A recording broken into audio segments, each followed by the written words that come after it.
man? Double D? Yeah, man. Well, turn it up, man. Let's just go in and, like, kill all the orcs, right? They're the bad guys. Who gives a shit? We just hack and slash and we loot their dead bodies, right? Hack and slash, kill them all, you know, conquer the infidels. Boy, that campaign sounds like a barrel of fun, doesn't it? Mazes and monsters is a far-out game. Somebody who's opening a refrigerator and leaning in, right, is the language of a woman. Somebody who's opening the refrigerator and being cut off halfway through that lean is the voice of like a mermaid or a siren, right? Orcs are just like evil elves, right? And they were like made by like an evil god. Honestly, guys like me can't leave soon enough. Well, then you shall sleep forever.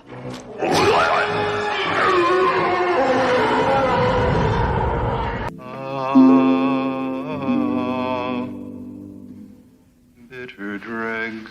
We want this dwarf to be the dwarfiest dwarf. Right. We want the elf to be the elfiest elf. And just the dashiest dash of Tabasco. Their voices need to carry across water. I'm a creative. It's a huge drain, right? Because fans can be awful.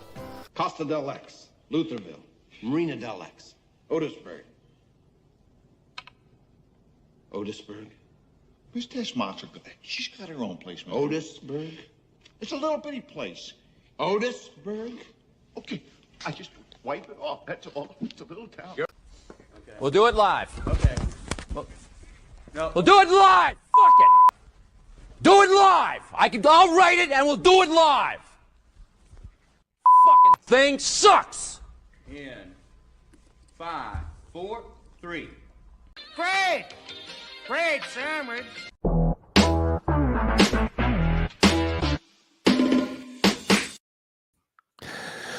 Well, howdy. Woohoo! We are here. Welcome, Double D.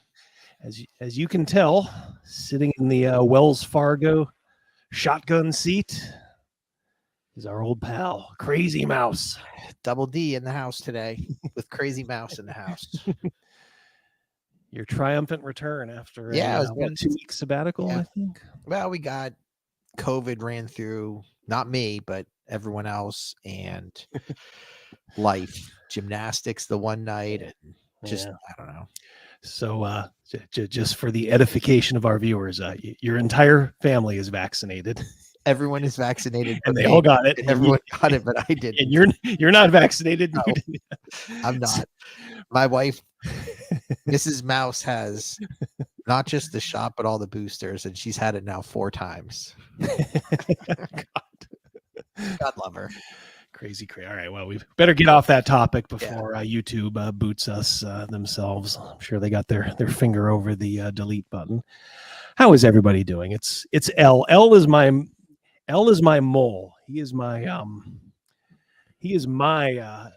agent. He'll come to me now and he'll say like, "Hey, did you see another Kyle Brink interview?" So there you go. All right, I'm going to check it out if it's worthy. That's why we're here. So, you know what? L. Think about L. He hates Birthright. Oh, really? He does. I keep telling him, like, because he thinks it's like way overpowered. Like, I'm paraphrasing here, L. So I'm sorry if I'm putting words in your mouth, but I think he thinks like every one of you guys is like a king or like a ruler of a kingdom. I'm like, no, at this point, it's just a setting. It's literally just like background. It's a deep setting with our lore, right? Right.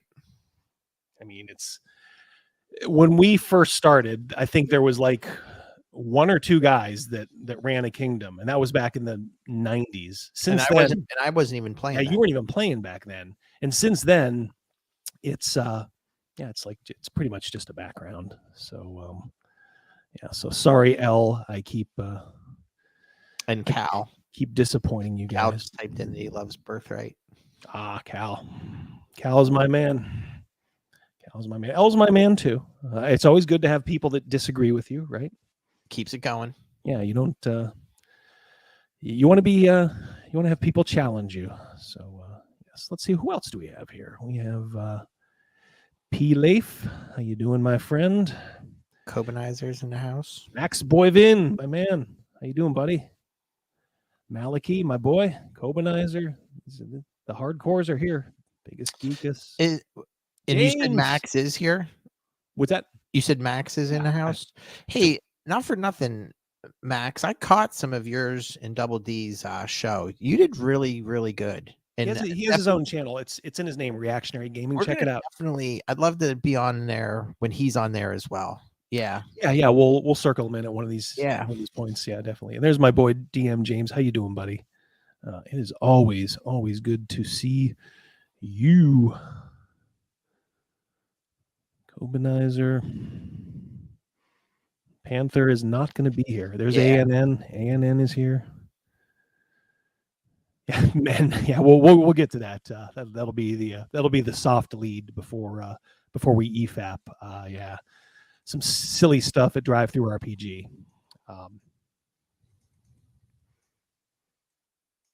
So I think that is everyone. I think we're caught up. All right, so yeah, so let's get right into that. I'm going to share something here, real quick. I'll share my screen.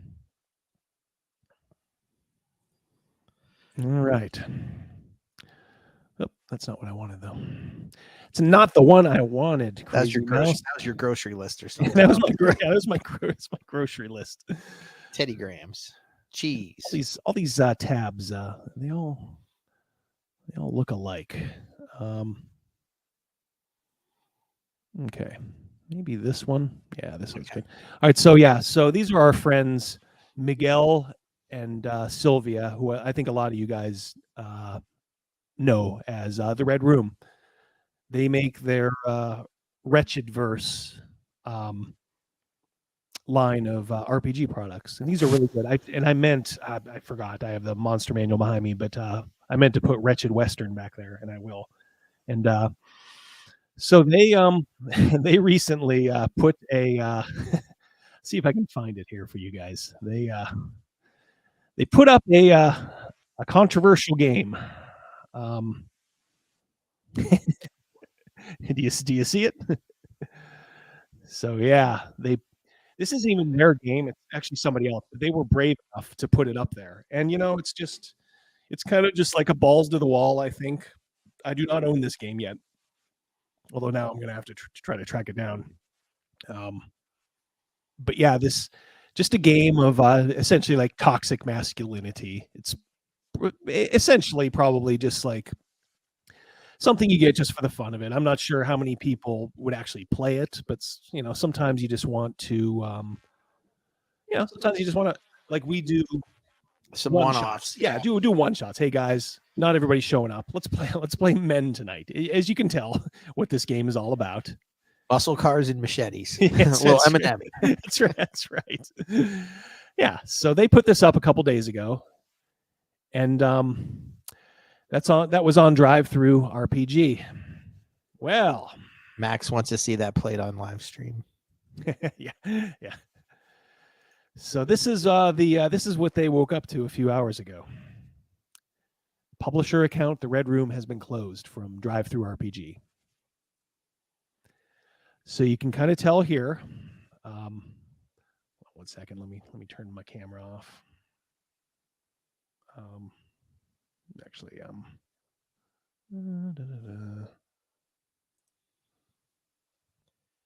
Yeah, never mind. I'll do it. I was going to say, I'm going to try to read this. Yesterday, we received a report for the title Men. My team has reviewed this title, and just within the first few pages, oh, come on, you didn't read it all the way through? The book contravenes our product standard guidelines, which you are most certainly aware of, because it had buxom women and strapping men. What's wrong with that? Welcome to the life of a dasher. Yeah, exactly. You can see, and then here's where they go outside the bounds that I think they should. This Twitter thread was also brought to our attention. Motherfucker, fuck you. You don't have to pay attention to their Twitter thread.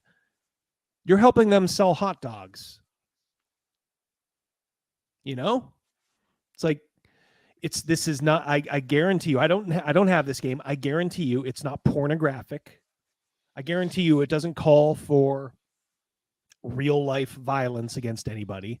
This is probably just a throwback to the pulp days, and I'm sure it goes, balls to the wall in some aspects, but oh my God, how pussified are we going to get? They talk about the hostile marketing, our policy regarding potentially offensive content. And here we go again. This ties into Wizards of the Coast and what they wanted to do with, their OGL. You're seeing a little preview of it here. They're potentially offensive content. Who decides that? Bunch of pearl clutching, folks.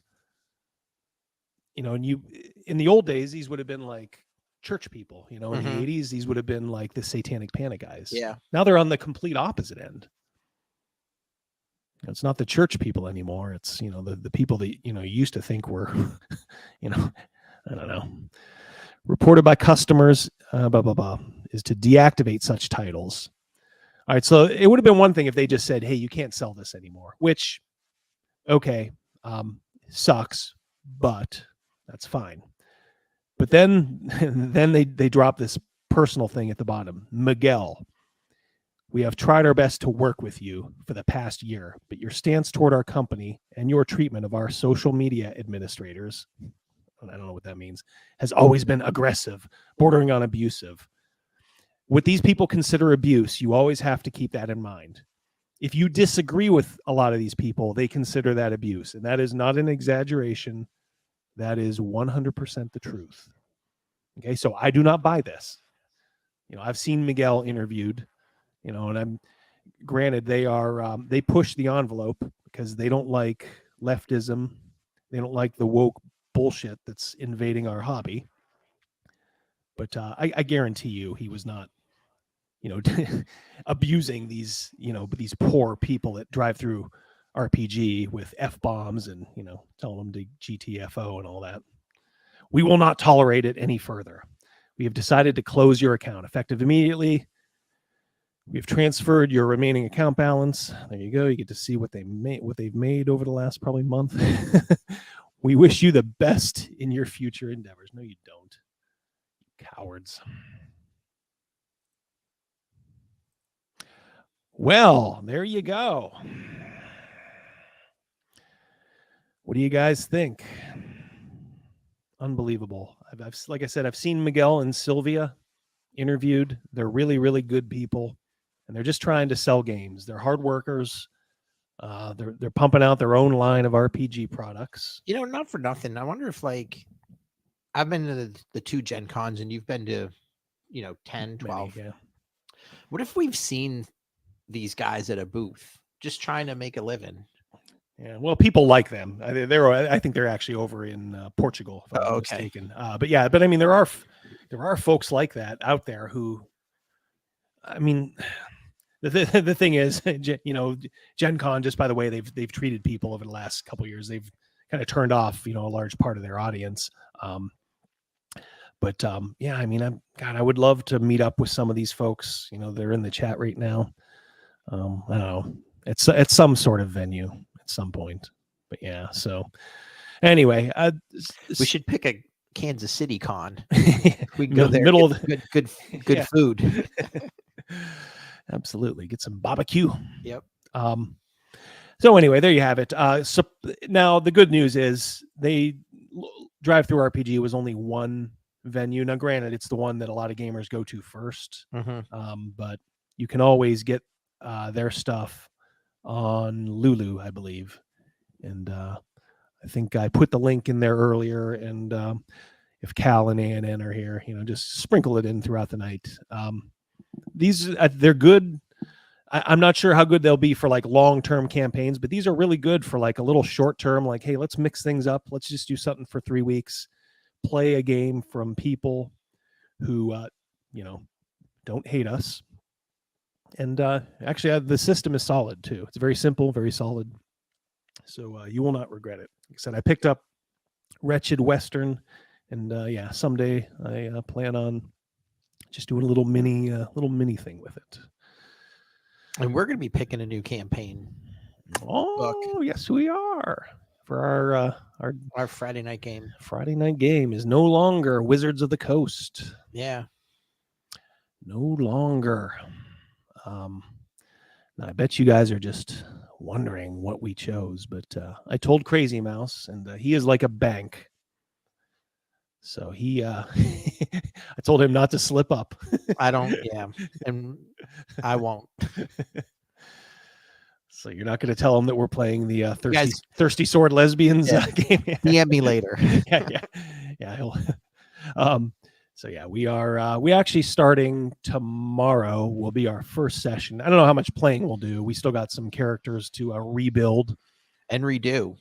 Yeah, exactly. Greg Barrow Maze wiped out half the party. Yeah, it was a cruel mistress, Barrow Maze. It was it was fun. It was fun. I enjoyed it. I did.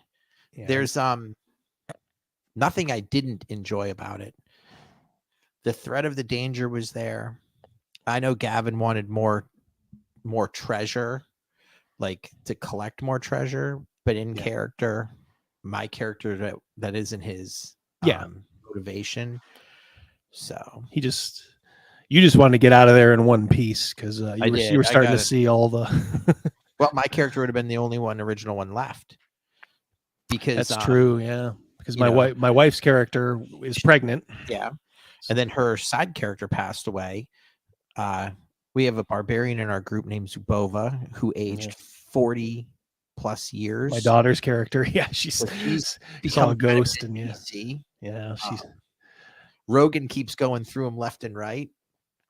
Stern keeps going through him left and right. And Pew Pew died. Yeah. There's no one left. Yeah, there was one funny incident. There was, in this Barrow Maze, I think you guys are hearing that there's many factions down there trying to loot this place. And I had one that had come in from Helix, and they had actually seen this party go, and they went there full of bravado, and they encountered one of these guys literally like crawling back towards them from around a corner. He didn't know they were there, so they set him up, and it ended up being a pretty good interaction. You guys were nice to him, and I think I kind of made the decision like, hey, you guys are already low, on hit points and all that from other stuff. This guy was going to die, so you guys just kind of set him up near a pillar, and I think you asked him like where this is going. You asked this dying guy from Helix what he wanted, right? I did. I wanted a couple things. Did he want a quick death rather than just suffer there? Yeah. And he wanted some brandy, and he was going to do it himself. But he had one extra dying wish from one of our female characters, which is my wife's temporary character. She was just a mercenary. Just I guess an okay looking, whatever picture she chose. She was okay looking, and this dying guy is like, do you think she'd let me see her tits one last time? She obliged. Yeah. So my wife's character came over, and the request was made, and she's like, absolutely. In character, my character was the only one that knew it. Yeah. I think she let him motorboat too. That is 100% accurate. Which when Mrs. Double D said that, I gave her the old Mr. Furley. What?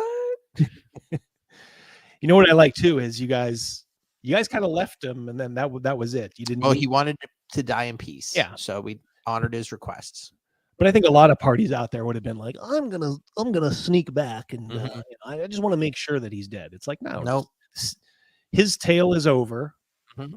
He probably died, and that's well. it. He wanted to do it himself. He wanted to do it himself. Yeah. So, absolutely. It was but Greg does a really good job. I recommend people, DMs out there, I recommend going to get it. And if you're just a player, mention it to your DM about grabbing it. Yeah, we want to go. Yeah, tell them we want Barrow Maze. We want Barrow Maze. Put up that thing one more time, real quick, for Greg. That's where you can find. That's where you can find it. Yeah, absolutely. Support Greg. Support Miguel and Sylvia at Red Room. And don't. If at all you can help it, I know everybody has their own red line. If you can at all help it, try not to support people who actively hate you. That part just blows me away. Yeah. Look, there's a lot of people who look, you're dealing with people who hate you all day long. You know, whether you're, you know, at the restaurant, you don't know what that person's thinking. Same thing when it comes to RPGs, but you want to find one that's not saying it out loud. And I'll tell you what, you're exactly right. You do deal with it when, like, the DoorDash community started. Some restaurants didn't know what it was all about. They just looked at us as we were taking away their business from customers coming into their restaurant, when in reality, we're helping you build your restaurant. Yes, yeah, exactly. It was unbelievable, right? How many Fear. people, like, literally hated Dashers? Yeah. Well, we are used to hate on this side of the aisle. Some of these companies really don't like you. Even I discovered something about a company that I'm gonna sit on for a little bit. But how you doing, Don? But yeah, there's a company out there that makes a good product, and I don't know, I don't know, they support something that I find particularly distasteful, and maybe I'll bring it to light. But it's like, I also don't want to be like, see, you guys shouldn't support them. Like, no. That's like, I just want to let you guys know, if you want to know, you know, this is the stuff that they support. Some people might be like, well, that's fine. You know, I think a lot of people should. And I'm never going to tell you don't support a company for that kind of thing. But I also feel like it's your right to know. So look for a video in the future. And my next video, I promise, will be our choice. I actually I've been delaying because I want to get through tomorrow and kind of get your guys' opinion, you know, when we're actually playing the new thing, or, you know, at least, you know, getting ready to play it. By the way, this is very easy to do. If you're out there, if you're playing 5th edition, and you're like, well, we got to follow this through. It's like, no, you don't have to do that. It's my understanding, just from looking through the rule book a little bit, the player's handbook, it transfers over really well, really easy. Yeah, it does. If you have a conception of your character, you're going to be like, oh yeah, this is it. You know, and maybe not everything matches up perfectly, but you'll have a general idea of like, okay, this is going to be good enough. You know? And use your imagination. That's right. Worlds of wonder. It's a world of illusion. Was that Doug Henning? Doug Henning. Yeah. All right. Well, we got 36 here. That's a pretty good number for a not in my math. Spur of the moment. We just topped 1 million. Yeah, that's right. Did you tell your wife that I told Mrs. Mouse when I was leaving, be sure to listen in tonight. She goes, I don't even know where to find you. She just gave up. All right. So I am going to get this ready. Shout out to Don hopped in, and folks, I think you said hi to him. And I thought there was one more that hopped in. Yeah. Welcome everybody. Welcome. We are Where's our crew? Where is Stern? Rogan? Where you guys at? Yeah, I know. Gavin, what are you doing? Yeah, take an interest, show up. You may find yourself here. For any of you Breaking Bad fans, when Walter said to Jesse Pinkman about doing something, and Jesse Pinkman's like, I have plans. Walter White said, masturbating and eating Cheetos isn't plans. Not a plan. All right. I must concur. Hey, we got someone there. Stern, there he is. Yeah. Sean. About in time. Sean, if you have if you ever have like a headset and like a computer and all that, I can send you the link. I believe. One quick thing for Sean, Double D. Yeah. Don't mention the new game, like he might know. Oh yeah, right? yeah. Sean, don't come in like gangbusters. Like, yeah, I got my character for so and so. Yeah, that's content. That's free content. Yeah, but Sean, post in the chat, Sean, if you want to throw on like a headset and join remotely, I will shoot you the link. So, but yeah, right now we are just going to eFap all this bullshit. So, setting this up. Kyle Brink is on his Damage Control Tour. And today, again, thanks to L putting this on my radar like he does, he said, hey, he's over at Nerd Immersion. I think this dude's name is Ted, if I'm not mistaken. Boy, that's a high tea guy for you there, huh? Just drink it in, ladies. Drink it in. Speaking of which, where's Charlotte tonight? She's here. I just saw her actually. Yeah. I see her. I see her. Baby, what's up? How you doing? Hi, Charlotte. There's an old movie called Hush Hush, Sweet Charlotte. I think it had Betty Davis and Joan Crawford. I think it at least had Betty Davis in it. Man, when you said Betty Davis, I thought Betty White for some reason. No, not Betty. No, Betty Davis, the What a Dump actress. Oh, Charlotte's giving you a shout out. That's what I'm talking about. These guys are already flirting.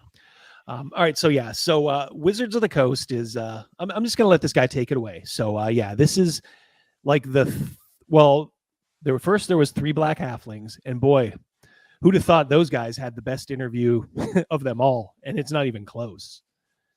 And then it was the guy was so unmemorable. I think I went over it with T-shirted Historian last week. It just a complete zero.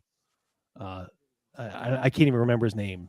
And then it was what's her name, Ginny or whatever the hell her name, the cosplayer D&D girl who got burned out after 3 years in a campaign. She did this video like, I'm burnt out. Oh my God. Boy. 3 years? My campaign is older than you. Yeah. 3 years. And when you really think about it, how many, once a week, every other week? Yeah. Holidays off. And these folks in these new campaigns, a lot of them, yeah, they play whenever just they can. Whereas we're pretty, Ginny D, that's it. Thank you, Max. Yeah.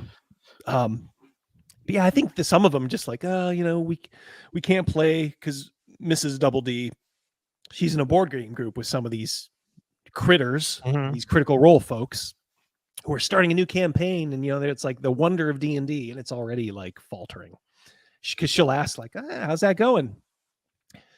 We haven't played like the last 2-3 weeks. And it's like, wait, what? That's dedication for I know. I guarantee you they all guarantee you that their backstory for their characters was like 5 pages long too. It was like the old my horse eats these oats. My horse eats these oats, yeah. All right, so let's dive in here because I think he says something pretty close or pretty interesting right away. So let's just go in. From Nerd Immersion here, and I wanted to talk to you and finally get around to nice voice. Sounds cutting like together a little bit. Oh, yeah, that would fit. Same type of dude. Low T. My Kyle Brink interview. I'm recording this on the 14th, so happy Valentine's Day to everybody, although it may not be out until the 15th. And I had my interview with Kyle Brink. You think this guy's dance card is full on Valentine's Day? Lonely Hearts Club. Lonely Hearts Club. LHC. Picking through the little hearts, like, love you, be mine. Those things tasted like chalk, by the way. I freaking hated those things. Just get Smarties. Eat them one at a time. Eat them one at a time, Sean. While they're in the wrapper. One at a time. On the 6th of February at 5 p.m. my time. So I wanted to give you a little bit of background as what you can expect about this and just kind of level set. So first of all, the D&D influencer team reached out to me. I didn't even know I was on their radar. I thought I was on some sort of blacklist. But either way, they reached out to me along. Really? You thought you were on a blacklist, huh? Counting cards. Pushing the envelope there, dude. I'm sure you got a lot of spicy takes. Along with several other creators, some who've already put out their interviews, some who still have yet to do so. And with that, they had told us that basically the community was who they hurt the most, and that's why they wanted to have these conversations with the community.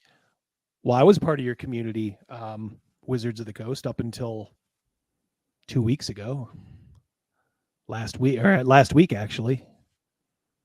Why wasn't I called? You think they go near a channel like mine? They're screening your screen. They're screening. Well, and they can't even say like, well, you're too small for us, because I think 2 of these interviews, have been like with channels that are just way small. Yeah. I mean, now Ginny's got a huge channel. This guy has 100,000. Puzzle, riddle me this, Batman. 105,000 people subscribe to this guy's channel. To this guy's channel. Yeah. Wow. So for all you males out there, do your wives and girlfriends like the testosterone leech that this guy is? Because I think watching this guy, you just kind of like shrivel up, like. And they called me a pillar of the D&D community. I'm sure. Pillar. They are so these people. Okay, so for pop culture, and Nerdrotic always talks about this. There's this group called the Access Media, and I think they're starting to be that for D&D. And I think it's like you're gonna hear like who's in it. It's like it's so easy for a company like Wizards of the Coast. They are so impressed by them saying like, "Hey, we really like you, man. You're a pillar." It's like, oh man, you don't understand that that's like step 1 of like, all right, we need a controlled interview here. Mm-hmm. So let's butter this fruitcake up. There's the same email that went to everybody, but either way, what kind of logistics? Did I have to agree to stuff, screen things, promise to say this, but not say this? No. It was very important to me and at least several of the other creators that we had basically full creative control over everything you see here. I'm not required to show any of the content that I filmed. They know you're going to do it. You're a fucking YouTuber. Right. This is what you do. Why would you do an interview and sit on it? So they already know that. God, well, you're impressed by that, huh? I was able to have up to a full hour's worth of time with him to. Oh my God, a full hour. He uses it well, as you'll see. Interview, and I could use as much or as little of it as I want, and also confirm that Wizards of the Coast cannot use that content for any of their own stuff. It is just for my use in whatever way I see fit. Now, I will also say that I worked with several other creators, Jenny D, Bob Worldbuilder, and a few others, to kind of coordinate, talk things out, think about what we're going to talk about. So, for example, I saw... Boom! Let that sink in. Yeah. So, the title of this live stream is Collusion. All right. So you're asked to do an interview. What's the first thing you do? You run to all the people you know that they've reached out to and want to get on their side. God, you are being manipulated. And here you are talking with the other ones, plotting out what you're going to ask. These questions are so bland and they cover so much stuff that's already been covered, and it's just so useless, as you'll see. But this was like the aha moment. Okay. So you're actually talking to these folks and coordinating what you're going to ask this guy. Do you even know what this isn't an interview then? This is a conversation. Do you think he asked about the white men can't leave fast enough comment? Yeah, stay tuned. What questions Ginny was going to ask Kyle Brink. So I didn't try to focus on any of the questions that she did, because I don't want you to have to hear the same thing again. And if everybody's asking the same questions, what's the point of you watching my interview versus anybody else? So I tried to gear my... Well, you do an interview that you want to do in your own manner, right? Mm-hmm. I mean, you do it with follow-ups. You do it. I mean, I could interview Kyle Brink in a very what would be termed in a courtroom in a very hostile witness way. Mm-hmm. But I could still do it in a civil manner, and just by asking probing questions like, why do you do this? Do you think that maybe when you were doing this is what you were feeling? Do you think maybe when you told all that stuff to 3 black halflings that you were just kind of pandering to them solely based on the color of their skin? Because it doesn't matter whether you said white guys should leave the hobby, or like, oh no, that's not what I meant. I meant like white guys like me should leave the executive positions of companies that make D&D. Okay. Are you still there? Why is every Wizards of the Coast executive white? Okay. Have any of you quit? Is there any, based on your performance over the last month and a half, why aren't half of you fired? I was shocked to find out that all these people didn't lose their job. Somebody should have, right? I would have thought that would have been one of the first things they would have done. You can do an interview that's piercing, and I think 3 Black Halflings actually had the best one so far. It's just that when they could have followed up and called Kyle Brink out on his BS, they chose to kind of nod because politically they're just all more or less on the same page. I really wish they would have seized on that and said, hold on there. You know, why are you just pandering to us? But a little more focus about what's coming in the future, what we can expect for Creative Commons and things like that. But there's still some content about the OGL and about Kyle and things like that in the actual interview. I will also say, again, Ginny's video is very good. I recommend you go check out her video. She asked a lot of the questions that I was going to ask anyway, so you can just get them over there from her. These guys, they worship this Ginny D. She is, let me see if I can pull up a picture, because I know you don't know who she is, Crazy Mouse. Let me oops. All right, so we are at the 223 mark. All right, hold on. I'll show you old Ginny's channel, and I'll show you why oddly enough, all the guys are really, really keen to like say, Ginny, you slayed it, girl. Yeah. I was the best. That's why. Yep. Yep. Cosplayer, 466,000 subscribers. Yes. That is our girl Ginny. Tried to see the interview where she said she was burnt out of D&D after a 3-year campaign. Can't do it anymore. Which we all thought was just amusing. Yeah, obviously, pretty young girl. Whether she's just kind of a tourist or an opportunist in the hobby, I don't care. She's using the best of her assets and all that. But I mean, let's not mince words here. We all know why she has 400,000. Yeah. Well, let's 400,000 of those subscribers at least. Mm-hmm. I mean, a lot of those guys are watching her videos with their shorts around their ankles, if you know what I mean. She have an OnlyFans? I don't know. Probably not. She doesn't have to. She makes, with 466,000 YouTube subscribers, anyway. She can afford to not do. So she's the ringleader. She's the queen bee. Oh God, yeah. Her video. Yeah. She these guys worship her. Just look at her comments. Like, look at her Kyle Brink comments. It is so. But that's exactly ridiculous. what they did. Is they went to the queen bee first and get everyone in line. Yeah. It's like she doesn't know. All right, anyone ever says like, "Oh, women have it so tough," in this space, let me tell you something. Being a middle-aged white guy is like being a woman in the early 1900s. It is you have a lot of disadvantages, even though we don't complain about it. All you have to do a lot of times in this neck of the woods is be a pretty face. And just come up with some vanilla takes, and boom, all of a sudden, 400,000 people. Yeah, and you're a fucking genius. I got to stop swearing so much.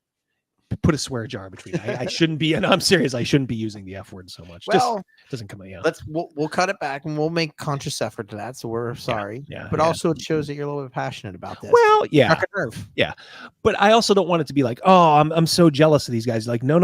I want them to have all these subscribers. That is perfect. Plus, I'm just starting out. I think this dude's been around for a long time. Ginny, I think even Ginny has been too. Although I don't know if she got like a lot of her stuff just from cosplay, and then went into D&D. I am not saying that at all. So I'm all for like, go make yours, brother and sister. That's fine. But I don't know. It's just some of the stuff I see, and it's like, I don't know, this really 100,000. Okay. So be it. Let's see what old Ted, I think that's his name, has to say. Jump into the actual interview. For those who don't know who you are, would you mind introducing yourself and kind of explaining your position on the D&D team? Sure. So at this point, how I would handle the interview is, Kyle, I think everybody kind of knows who you are. You're the EP of D&D, so blah blah. I would do the kind of intro that Kyle Brink is about to do, because this guy is painfully aware that he's done 3 other interviews within the last 2 weeks. This is like every time they reboot Batman, they got to explain how Batman became Batman. Yeah, the parent killing Batman. Yep. yeah, the backstory. It's like, we don't need this. Yep. We all know it. You can just go by it. Like, Kyle, I think everybody knows you. If not, there's plenty of great. If you want to suck up, to Ginny here, just point everyone to her video, after this one. Although I think honestly, to be fair, like 3 Black Halflings had the best interview, and I will say this: I think Ginny actually had the second best. Mm-hmm. She was a little bit like, I think she just kind of wanted to prove like everybody thinks I'm just like a pretty face, blah, blah, blah, so I'm going to ask some hard-hitting journalist questions. Well, I wouldn't go that far, but they weren't complete softballs either. She took him to task, but they're taking this guy over to task over things that, God, we already know the answer to, and they've already apologized for. So I'm Kyle Brink. I'm the executive producer of D&D. That means that the group that produces the game we all play in its physical form is my team. We are partners with the D&D Beyond team and others within Wizards, but my specific zone is Jeremy Crawford, Chris Perkins, Amanda Hammond, all the people who make the cool books. That's my team. And I have been playing this game since 1978.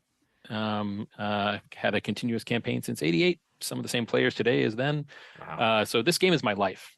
Sure. It's currently my job, but it has always been my life. And so I'm lucky, and I feel a lot of responsibility in this role. So it's important. All right. So we got to humanize him already. I think that's all he's doing there. But just, I don't know, just he only has an hour. Why not just to me, not just for work, but because I love it. Well, that answers just one of my follow-up questions. But so what does an executive producer do for people who are unfamiliar? It should have been your lead question. In the simplest form, I'm at the head of that org chart. So I'm the one that people ask about when anything needs doing on that team or for that team. But my real job is to support that team. I provide them the resources. I provide them the support that they need to get things done. Work out what the roadmap should be. Arrange to get more people in if we need that. Do whatever it needs doing to make sure they can make the game we love. So there's some leadership to it, but there's also just a lot of it's service oriented. Thank you, Combat Board Games, and tell the white guys to get the hell out of here. Exactly. That's the other part of my job. Leadership, really, just trying to help them get it done. Have you been in this role for a long time? Because up until relatively recently, and how much longer will you be in this role? Yeah. Apparently, this guy's got the dirt on some of the other execs, because if this guy had a month, if anybody else has had a month and a half like this guy had, I don't know. I think they'd be out on their rear end. That wasn't on the roster of people that I'd heard of before. Yeah. So is this a recent transition, or? Yeah, some of that. So first of all, I'm a quiet guy. I'm not a real public guy. If you were a twee, what kind of a twee would you be? See if anybody can get that reference. Anybody looking me up online will figure that out real quick. I don't have much of a footprint, despite being staggeringly old, and having been in lots of leadership positions in video games. But again, I typically wasn't the front man for it. I was just out there trying to make the game, and that's what I'm doing here too. I've been at Wizards for 2 years, and I have been on the D&D team for 1 year, and I've been in the executive producer position since mid to late last year. I don't know. It's on my LinkedIn, but not a handful of months. 4 or 5 months, I think, by now. Obviously, part of the discussion to be brought up here is going to be around what the whole OGL situation, I guess I'll call it. So again, a ton of questions. I tried to distill things down to the core themes that were kind of expressed in a variety of different ways. So the 1.0A, or the original version of the OGL, kind of sat in place or stood in place for 20-ish years.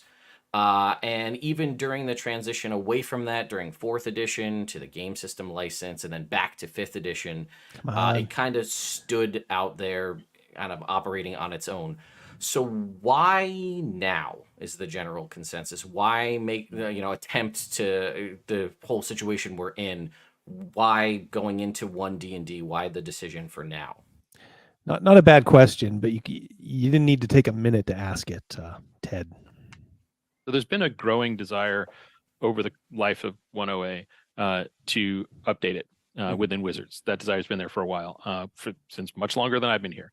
And that desire comes from a couple of different directions. One is that there have been a lot of new technologies that have come out since then. I mean, we didn't even have smartphones when the OGL was written. There's apps, there's NFTs, there's VR, there's all kinds of different technological platforms that weren't even considered at the time that was written. And also the audience has grown a lot. Which I love. I love that D&D is so well known. I love that my nieces and nephews heard about it and played it without it being some weird niche hobby. And as a result, we have a huge audience, a huge and much more diverse audience than it used to be, which means there's a greater risk of exposure to hateful content and harm from hateful content.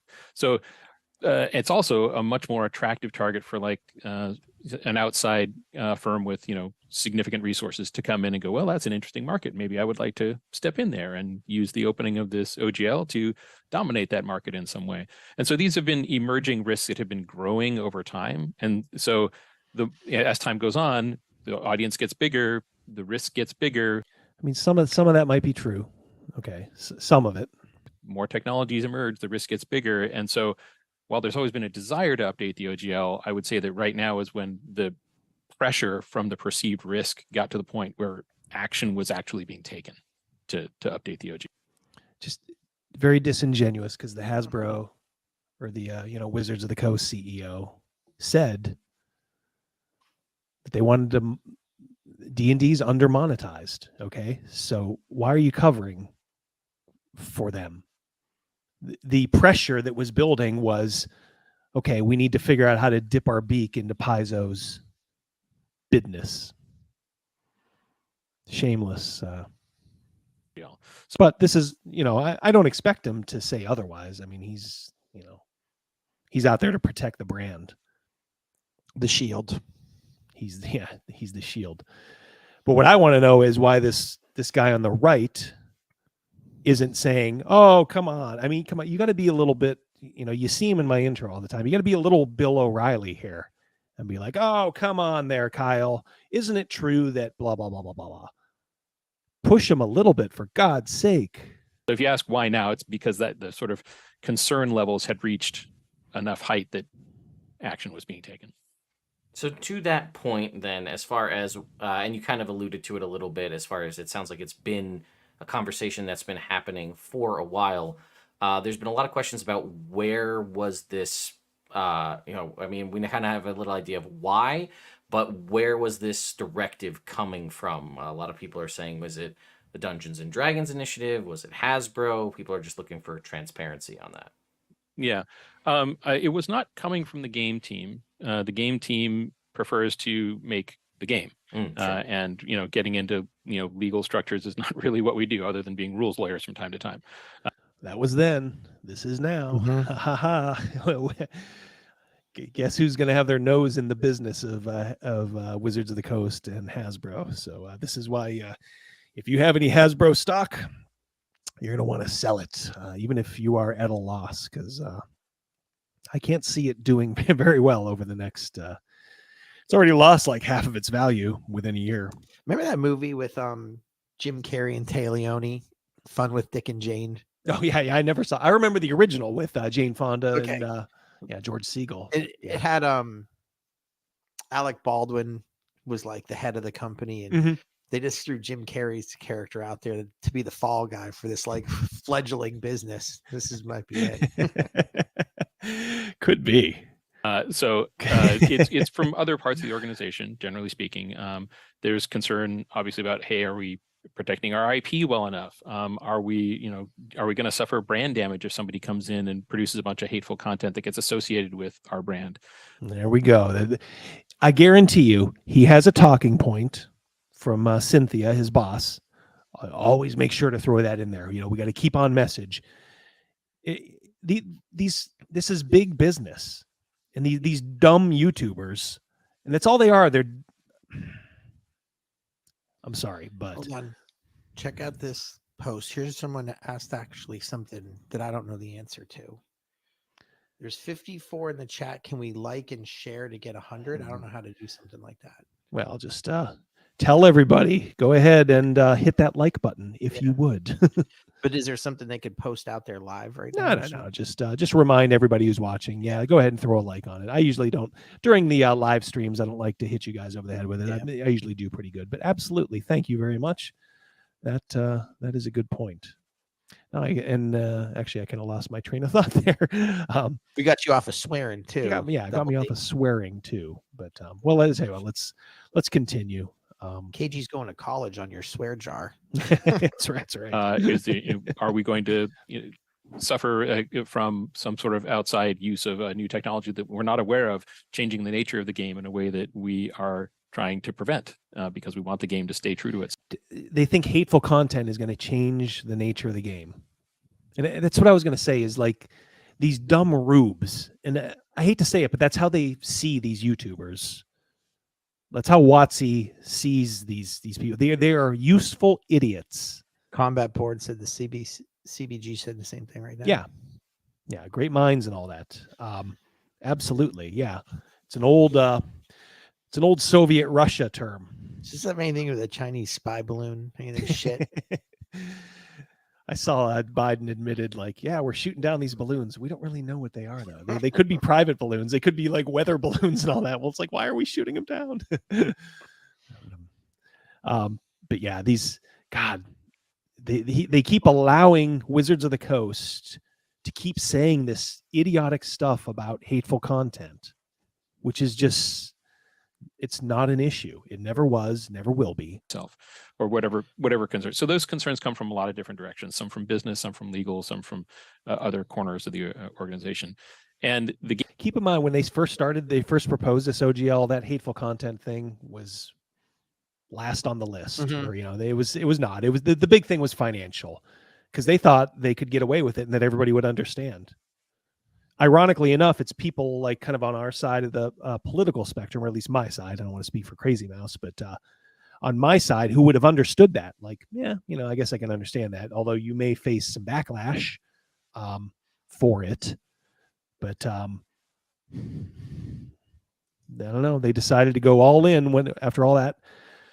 And a lot of us predicted it, and they're like, they're going to get back in the good graces of folks by this stupid hate clause thing. Game team, of course, we're part of a business. And so while we make something fun, we do make it in a way that gets sold, and we are doing our best to continue to be a functioning business. So we listen to those concerns as well. And we try to be good teammates to our brothers in the other groups who have these concerns. And that's, I think, the long answer I've just given. The short answer is, a lot of different people had reasons to take action on it. So there wasn't like a singular voice saying, you all do this. There was a number of people who were like, we really should be doing something about this, shouldn't we? And it got to a place where, okay, yes, now we're going to do something about this. Possible, future technologies, NFTs, are those just not as big of a focus by shifting to Creative Commons? This whole thing about NFTs, I don't know why Wizards of the Coast brought it into the whole equation. What did they think was going to happen? Do you know what NFTs are, Crazy Mouse? It is essentially like a digital piece of art that's supposedly like one of a kind. I got a feeling it's going to, at least originally, it was kind of like the pet rock sort of thing. If any of you are old enough to remember that, it sort of is, because it's weird, because it's like, oh, I have the video, or I have the file that shows that I am the certified owner of this piece of digital art. It's called a non-fungible token or something like that. But I mean, the thing is, if you show it off, people can literally just take a screen grab of it. And now I have one too. Now I have it too. Yeah, but you're not the original owner. Yeah, that's a copy of a copy. yeah. So what? So yeah, and but I mean, I think Hasbro or I don't know if it's Wizards, but at least Hasbro has done NFTs. They gotten into that. It was big business for a while. Like I said, it was like Pet Rocks or Mood Rings or something. There was like a 6-month bonanza on them. But why they're worried that this is going to somehow sully their brand? Do any of you guys in the chat have any idea what they could possibly think? I mean, even in their own demented minds, like what do they think? How do they think an NFT in and of itself could damage the brand? Let me know. I think one of the things that emerged from this is we took a deeper look at what we were actually concerned about and how we could actually protect ourselves. And in taking that deeper look, it became clear that what's in the SRD is not actually that damaging or risky. Okay. And the fact that it's been out there under the OGL 108 safely for so long should tell us a lot about how much risk it actually poses. And I'm sorry to say that was a late revelation. I'm sorry to say that that revelation was part of us taking the feedback on OGL 1.1 and saying, as many in our own organization have said, this is a non-starter. What do we do instead? It was a late revelation brought on by thousands of angry fans saying, what the fuck are you doing? So disingenuous. They knew there was nothing wrong with the OGL. Them pretending like they thought they had to update it for any reason other than they wanted to get money from Paizo. Trivia question, because I have actually previewed this interview a little bit. From what I saw, do you think our boy Ted here even mentions the word Paizo, makers of Pathfinder, biggest rival to D&D? Do you think that name ever parses his lips during this interview? Why not just a question? Like, this is what I would say. Like, Kyle, I understand, where your position is, but what do you think of Paizo? How do you think they run their company? What did you think of them coming in while you guys were down and out, coming in with their version of an open license to kind of steal away business? Try to get Kyle to say something. Look, if you're doing an interview, if it's a legit interview and you're just worried about like, hey, I want people to know the most information possible, and I'm going to try to get it out of this guy rather than being a mouthpiece for him. Isn't that something you'd want? I think that he said at the very beginning in his monologue that he did not have questions that he was scripted or informed to ask. Right. So he could have asked any questions he wanted, supposedly. But this is another case of like, this is why Wizards of the Coast plays these rubes like a violin. They know that they're not going to get these questions. Right. They've done their research. They have some intern over at Hasbro or WotC saying like, hey, we have a bunch of channels that we're thinking of going on. Just watch them, see if there are people, wink, wink. So of course they can give that stipulation, and they know, they know that they're not going to, I was going to make a historical comparison. It would be a little esoteric, and maybe this guy got promised a bunch of free merch. Well, yeah, that's what when I originally said the access media, a lot of the people who used to shill for like Disney, any new Disney thing that came out, like, oh man, check out this new Marvel movie. It's going to be, bonkers, man. It's great. And it's because they'll get like invitations to like a preview showing for stuff, or like a goodie bag or something like that. And it's like behind the scenes at the castle. Yeah, exactly. Yeah, it's stuff like that. And it's like, man, it's like that's what you're living your life for. A little bit of crumbs from a big corporation. How do you live with yourself? So yeah, so they're called the access media in pop culture, but I'm here to tell you, we need to start calling people like Ted here out. And much as it pains me, good old Ginny D and that nobody who interviewed Kyle. He's the same kind of low T guy, just didn't even register. God, disgusting.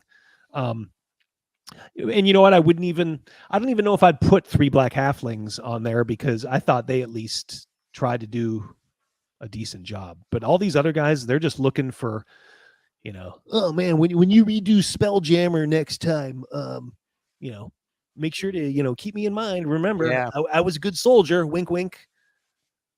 It's like, and they're probably just laughing their asses off. They are getting so much coverage and like reputation rebuild from these useful idiots. And they're probably just like, yeah, send these effing losers a new player's handbook. Yeah, new player's handbook when it comes out. You're 5.1 garbage.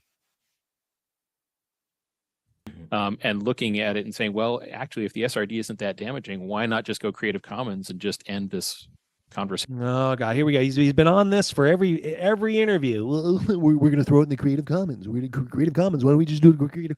I've heard so much about the fucking Creative Commons over the last, 2 weeks. It's just you can tell their talking points. I don't understand why people don't understand this. Hate speech, Creative Commons. Make sure to let people know we're in Creative Commons, so we can't take it back any of this stuff. Yeah, his walls are covered with D&D merch. Absolutely. Yeah, I noticed that. Oh, come on. He's got a Pokeball there, too. Let's be fair. He's got some fake guns, too. That's as close to edginess as he probably gets. Oh, boy. Let's see. Oh, here's a good comment from someone I haven't seen before. Hello, Christopher. Christopher Holm with 2 Fs. The TTRPG community really needs more T in general. Crazy Mouse, how would you agree with that comment? I'm shaking my head. Yeah, I think we need a little bit more testosterone, just a little bit more in the community. I love the name though, Christopher Holm. Sounds like a James Bond villain. Yeah, doesn't it? Yeah. Here you go, 007. I want you to look into this wealthy industrialist, Christopher Holm. Yeah, played by that one guy from Inglourious Bastards. Oh, Christoph Waltz. I know you don't watch the new James Bond movies. He's already been in it in a similar role as like right, there you go. Big villain. Yeah, exactly. Yeah. I was gonna say that is legit too. You had no idea about that as well. All right, let's. I think you guys, to gird yourself after this, go order a steak. Go make yourself a steak. Get some red meat in you. So we never have to have it again. Sure. And that's and in looking at it, I wish if I could send an email into the past to tell myself something 6 months ago, I would have said, put it all in Creative Commons, because it just would have made all of this so much better.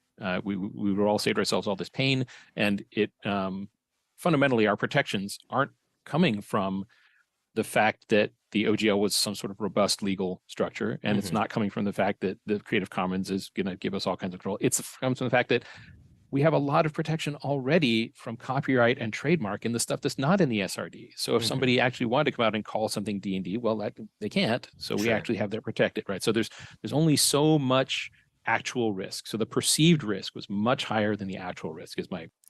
Well, who's paying the price for that? Because people are paid good money to suss that stuff out. Who was wrong? Oh, by the way, Charlotte, yeah, I know. Who would have fake weapons on their wall?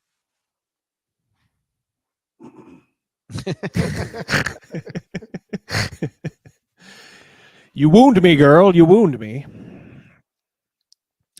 I know what she's saying. Yeah, he has a shield. He says those are fake at Double D's. That's right. What Crazy Mouse isn't telling you, I threaten the game group every Friday night if they're not up to task. If they're not bringing their A game, I pull that short sword out. Real answer to that one. And therefore, Creative Commons is a great answer.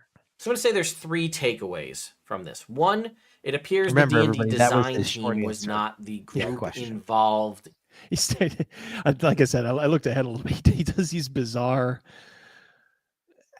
you do see it like, with like when somebody has a big interview, like a centerpiece interview, like maybe with like the president of the United States, a sit down for an hour, with 60 minutes or something. They'll do an interview and then they'll come back and it'll be the host in a segment like this, I think they're called like wraparounds, like a wraparound segment. Like, okay. And they're just meant to be like kind of breaks and like, let's move on to another topic. But that's not the way Nerd Immersion treats it. And he just kind of talks a little bit through this. Let's hear the decision making to the OGL 1.1 shift. In fact, they might not have even been involved at all in any way.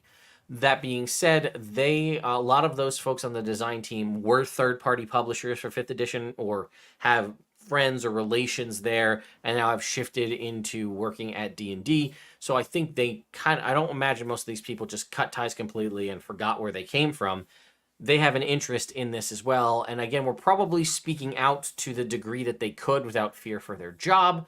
And again, perhaps even someone on the design team may have been one of the original leakers of the OGL 1.1. We don't know, but it seems like they were kind of the design team anyway, for what it's worth, seemed to be on our side. Again, it's terrible. It's just a bad video too. On the left-hand side, yeah, who's in that picture? Is that Jason Momoa on the top? Who is that? No, that's what's his name? Mankind, the wrestler. The wrestler. Okay. Yeah. Is that the one with the sock? Mick Foley. Yeah. Okay. Yeah, Mick Foley. Yeah, who's good wrestler, but his politics are very much in line, I think, with this guy's. I will give him his due for taking that dive off of the cage. Did you ever see that from the Undertaker? Yeah. Yep. Yeah, that was something. I think. Yeah, I was looking at that earlier too, and I'm like, is that who I think it is? I'm like, yeah, it is. That's about as high tea as I think this guy gets. What is this rambling though? God. And take it all with a grain of salt. The other thing is these decisions to change the OGL or adjust it or alter it have apparently been in effect for at least over 2 years ago. They started, if not earlier than that. You're supposed to be able to tell this story through the interview. I wouldn't be surprised if it was something more like 3-4 years ago when we saw the subtle shift of D&D to focus less on the community events and things, and I focus more on D&D, the brand. Boy, if only you had an interview where you could ask these kind of questions. If only you had Kyle Brink in front of you, where you could ask him this stuff. News. Like, hey, Kyle, 4 years ago, did you guys make a conscientious shift to kind of change your focus? And that, again, checks out right around the time of the pandemic, in my opinion. But the other thing I thought was interesting is he's giving his opinion for stuff he could have asked him. It's just so weird. Am I crazy? Is he just in the other room? Can you go back and get him? Yeah, just go get him. Did he leave yet? Did his Uber leave? Just stop the car. That would be funny. Like it was set up like a remote. And he's literally right sitting, outside. like me and you are like literally like facing each other. Yeah. The final takeaway is the whole reason this thing started, according to Kyle's admissions here, is a perceived risk of things like hateful content, mega corporations taking it over, and the possibility of NFTs. I'm going to throw NFTs right out the window. I don't think that's something that was really a huge deal. People in the individual groups might not appreciate NFTs, but Hasbro has minted their own NFTs and have been for a while. So, they did Power Rangers ones, I think, last fall. So NFTs isn't really something. They may have been the ones who wanted to create the NFTs. So I'm going to say throw that out.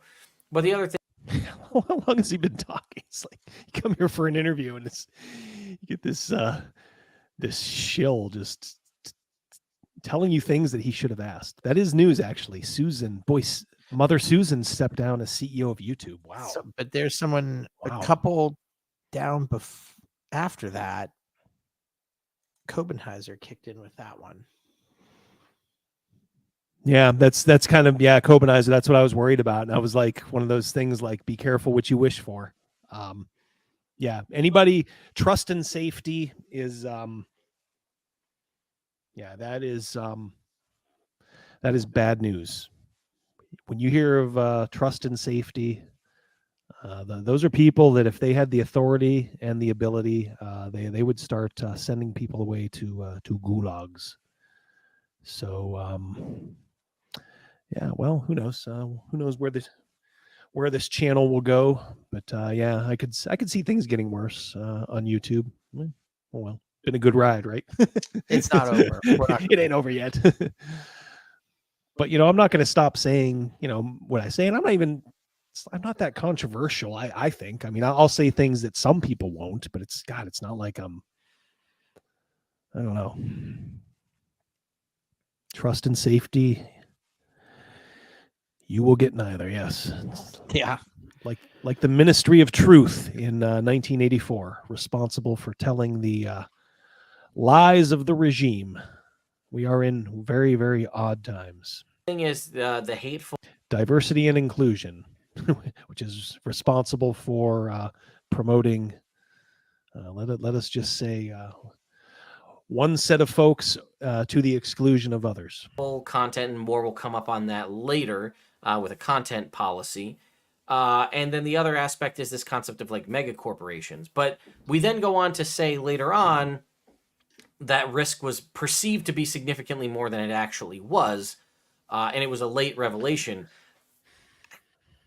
I have a hard time with this because if you've apparently been working on this for multiple years, at no point in that process did somebody say, actually, it's not a big deal. Trademark and copyright law protect us from this. But you didn't have the balls to ask him. Go get him. You had him. Yeah, you could have asked him this. Jesus. Hey, we got somebody quoting some Star Wars. How pathetic can you be? Yeah, the more they tighten their grip. Exactly. I thought that was, I noticed that the first time through. I'm like, he's going through like, man, I don't agree with that though. It's like, you could have asked him. Why? That seems like something somebody would have brought up, especially a lawyer. Or maybe you. When you have Hasbro money and Hasbro for an hour. Yeah. Who he was supposed to answer any question you put forward, but he's in the green room eating the buffet. I mean, good Lord. Was a free copy of the Candlekeep Mysteries 2, or Strixhaven, the next class, that important to you? My parents went to Tortuga and all I got is this new t-shirt. Yeah. Look, guys, I got a 1 D&D t-shirt. I'm going to wear it on my live stream. 105,000. Guys, want to do me a favor? Spread the word about this channel to anybody you think might appreciate it. Put up some flyers at your local grocers. Yeah, exactly. Because start doing handbills at the local plaza. I remember we used to work for a carpet care company, and it was right across from a plaza. And he's like, the owner was my friend Chris, who we have talked about before. He's no longer with us, but his dad owned the carpet cleaning company. So he's like, and he was a bit of a screw up anyway. Not needless to say, the business went under, but he gave us a stack of handbills. He's like, go over to the plaza and, put them on the cars. Yeah. All right. So we spent like an hour doing it. And like as soon as we got back 15 minutes later, he's like, the owners of the plaza called. You got to go take them all off. They have a no handbill policy. And it was like plain as day, like on the side, like no handbills on cars. So we had to go back and like remove every single one. Yeah. It's like, Jesus, couldn't have done that little bit of research for us. Anyway, I digress. See, that's why you guys tune into this channel. You get little side treks like that. Yeah, he would do it for a set of dice combat board. They sell themselves very cheaply. Yeah, they do. Yeah, they sell themselves very cheaply. Lawyers, if there was an opportunity for them to just say, oh, we can do this simple thing and leave it all alone, they would have. But the opportunity here was like, oh, well, maybe we can get a little something out of this. Let's go for it. And then obviously the blowback. What's his scroll saying over there next to that? The shield, there's like the blue tapestry on the right-hand wall. Mm-hmm. He's got an electronic thing, and he's got something saying stuff behind it on a crawl. Oh yeah, it's like his YouTube. He likes to rub it in that he has 105,000. That's what people. it is. His subscription update. Yeah. Although I don't know why he just doesn't have his because you get 100,000, you get YouTube sends you a silver play button. You can display if you wish. I don't know. I guess he's a true nerd, guys. That came, He does it and then electronic it was like, okay, style. cut our losses, dump it all in Creative Commons. And you'd mentioned it in one of the statements that was released on So he spent 4 minutes talking about stuff he should have asked him. D&D Beyond, that we're leaving the OGL 1.0A alone in place as it is untouched. A lot of people are saying, are we then able to treat the 1.0A as irrevocable or revocable, however you pronounce it? And again, more focusing on the concept of people. Good one, James. Good one, buddy. That are possibly creating under older content, not necessarily stuff that's covered in the 5.1 SRD. And then again, the concept of future proofing. Have you ever that asked stuff if James has played Barrow Maze? Yeah, James, have you ever? I can't remember. And James is one guy I will hang out in his live streams. Yeah, yeah, he's such a good dude. One of the nicest guys you're liable to meet. I'm sure I would say go subscribe to him, but I recognize all the names. They're all like over there. They're all James's subscribers. So, and he's got more than me. So, yeah, James, you ever played Barrow Maze? Let us know. Leadership changes in the future, and somebody else comes in and wants to shift some things. No, he's the DM. So the protection against future leadership changing things is the Creative Commons move, because that's a one-way trip, right? Like that stuff that's in the Creative Commons can't come back out of the Creative Commons. Right. So whatever some future version of me might want to do. Oh my God, stop with the Creative. We know you put things in the Creative Commons, they're protected, everybody can use it. So it's such a transparent talking point. Yet these baby brain idiots, they can't think themselves out of a paper bag to be like, that's fine. You know, Kyle, we understand Creative Commons, and yeah, you guys did do the right thing eventually, but why did it take this long, for you guys to do it? Why didn't you guys think like that? Was it money? Were you money motivated? Did you not have any respect for your audience?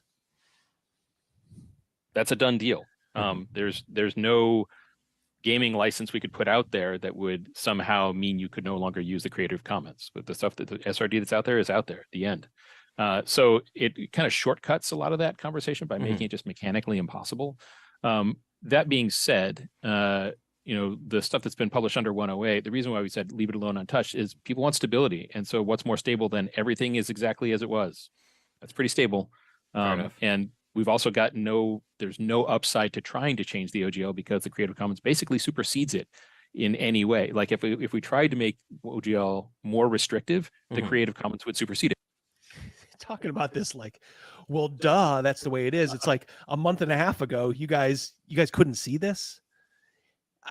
Even the lefties, who hated you through this, would have told you. We would have told you, like, wow, dude, why are you touching this?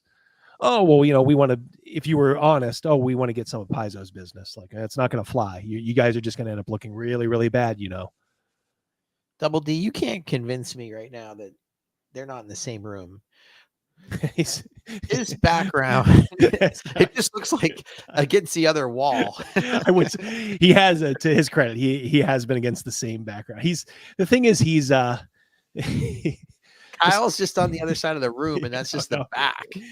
Unless they're living together. They're partners. That's how he got this freaking exclusive. Yeah, exactly. Yeah.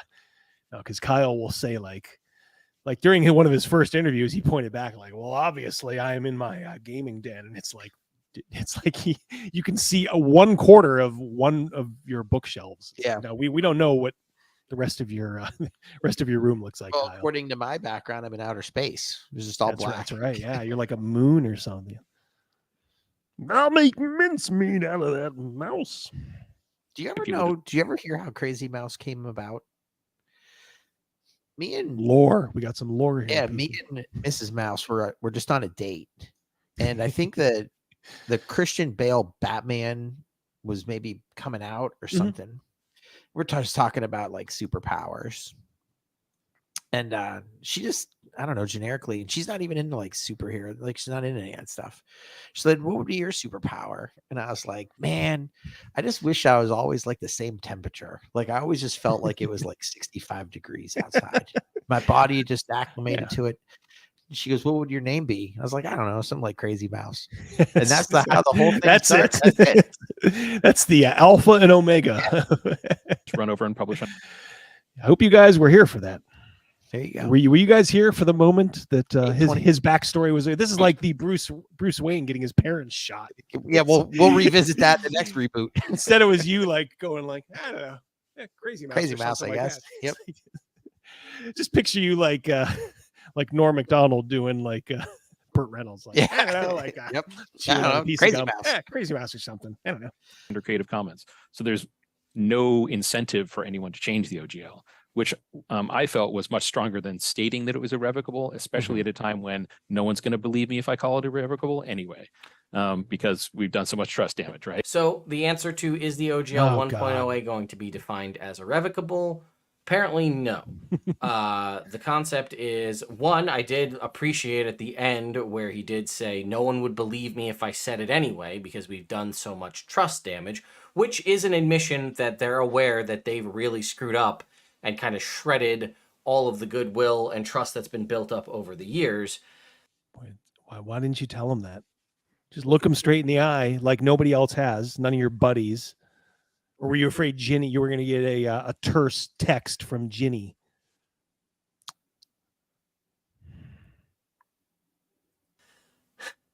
It being stability based, it seems kind of like a PR response, right? You know, we did it because we didn't want to mess with it because we wanted to leave it alone to be stable. And I understand the concept of the Creative Commons move because more often than not, why He hasn't even delved into the financial. It was so transparently, originally at least, a financial, and it's that's understandable, right? They're there to make money. Yeah, you're Hasbro, you're Wizards of the Coast. You're like, man, very short-sightedly, you're thinking like, man, we need to get some of that money that Paizo's making off of our our thing. Well, we'll just do this. I mean, they were had the blinders on so much that they didn't want to see, we could go on a live stream and talk about how we hate white people. yeah. That's no problem. Yeah. They can tell them they can't leave fast enough. Yeah. But like these baby brained YouTubers, you just couldn't do one question like, come on, Kyle, we know this was financial. All the stuff about hate speech that came afterward, right? Come on. You're telling me you guys weren't a little bit upset over the years about how much money you thought you were losing, even though you really weren't in the long run. But no. Why would you publish under Ted Kaczynski here? What's his name? Ted the Sikora? OGL 1.0A? I do legitimately want to know the answer to that question. What benefit do you have of publishing under the OGL 1.0A versus the Creative Commons license? As he stated, and is true. Who cares? Who the fuck cares? Nobody cares. It's a garbage game now anyway. Creative Commons is a one-way deal. You put stuff in there, it is now you're no longer yours. It's owned by Creative Commons and anybody that wishes to use it. So that is truthful. And I understand that it also kind of works as a future-proofing method. I think the question people have is potentially stuff that they've already created under the OGL 1.0A. I don't think that's in jeopardy as it's already been put out there. And I guess if you wanted to continue to make that content... I don't think it is. If I only had a resource. Man, if I could just ask Kyle Brink this question. I could actually know. Going forward, you could just put it and use the Creative Commons attribution and do it that way. But yeah, ultimately the answer to is the OGL 1.0A going to be listed as irrevocable? Apparently no. It's just going to be no one's going to touch it because they apparently don't have an incentive to do so. If I was making content under the OGL for 3rd edition, let's say, under that SRD, that is still, as far as I know, still published under, regarding the 1.0A. And I think I'm going to skip here a little because I think I went through this and this is, oh my God, he's at it again. Another wraparound. Half of this video is this guy. You didn't have an hour's worth of content. What were you guys talking about during the stuff you cut? Going to go ahead a little bit here. On Villains Out. Since that's the only thing that we can have control over is our content, we will at least say, here are our... So long, Christopher. We will meet again, you and I. Great name. Christopher Holm. I'd love to see him back. And that we'll remember for sure. Christopher Holm, yes. I make a spy game. He's in it. Better damn well believe the name Christopher Holm is going to be in there. Yeah, he does. Charlotte, absolutely. And it's so funny because I was watching Pluto TV last night and Chasing Amy was on, and he was it was like at the end when they were at that little mini comic convention, and they had this guy looked just like that one guy who was in a couple of Kevin Smith's movies. Is that the same guy from Zack and Miri Make a Porno? No, not the one. Who is that? Well, you're thinking of Jason Mewes. Yeah, he was in that, but not, okay. not in capacity. I'm actually talking about one of the very, very background characters. I think in Mallrats, he was the one who kept staring at the. Remember those? Never saw Mallrats. Oh, you never saw Mallrats. Yeah, yeah. He was his character in Mallrats. He was he was staring at one of those. Remember those 3D pictures at the mall in the 90s? Of course. Yep. Staring at it. He's unfocus your eyes. Yeah, and the whole point of the throughout it, and it was funny. Look, there was a time legit when Kevin Smith was funny. Yeah, he's just the whole interview. He's like, I don't see it. It's like the whole time. But yeah, this guy Ted does look like a background character in a Kevin Smith movie. Standards. If you are wondering what standards we hold ourselves to, here they are. And people can comment on them and help us update them so we can have good community content standards so people know what it is that we're holding our own publications to. And then also that'll communicate to the world what we think is appropriate content for D&D. And so if the community wants to raise something to our attention, they will know because. So if you didn't catch that, what he's saying is this whole hateful content policy, which they were going to mandate. And now he knows, of course, that they can't because they just even the leftists weren't buying it. Well, not all the leftists, some were buying it, but even they were, saw through it. So they're using it now as company policy rather than a mandate. So you could still sort of make, I guess, whatever you want. Go out there and make hateful content.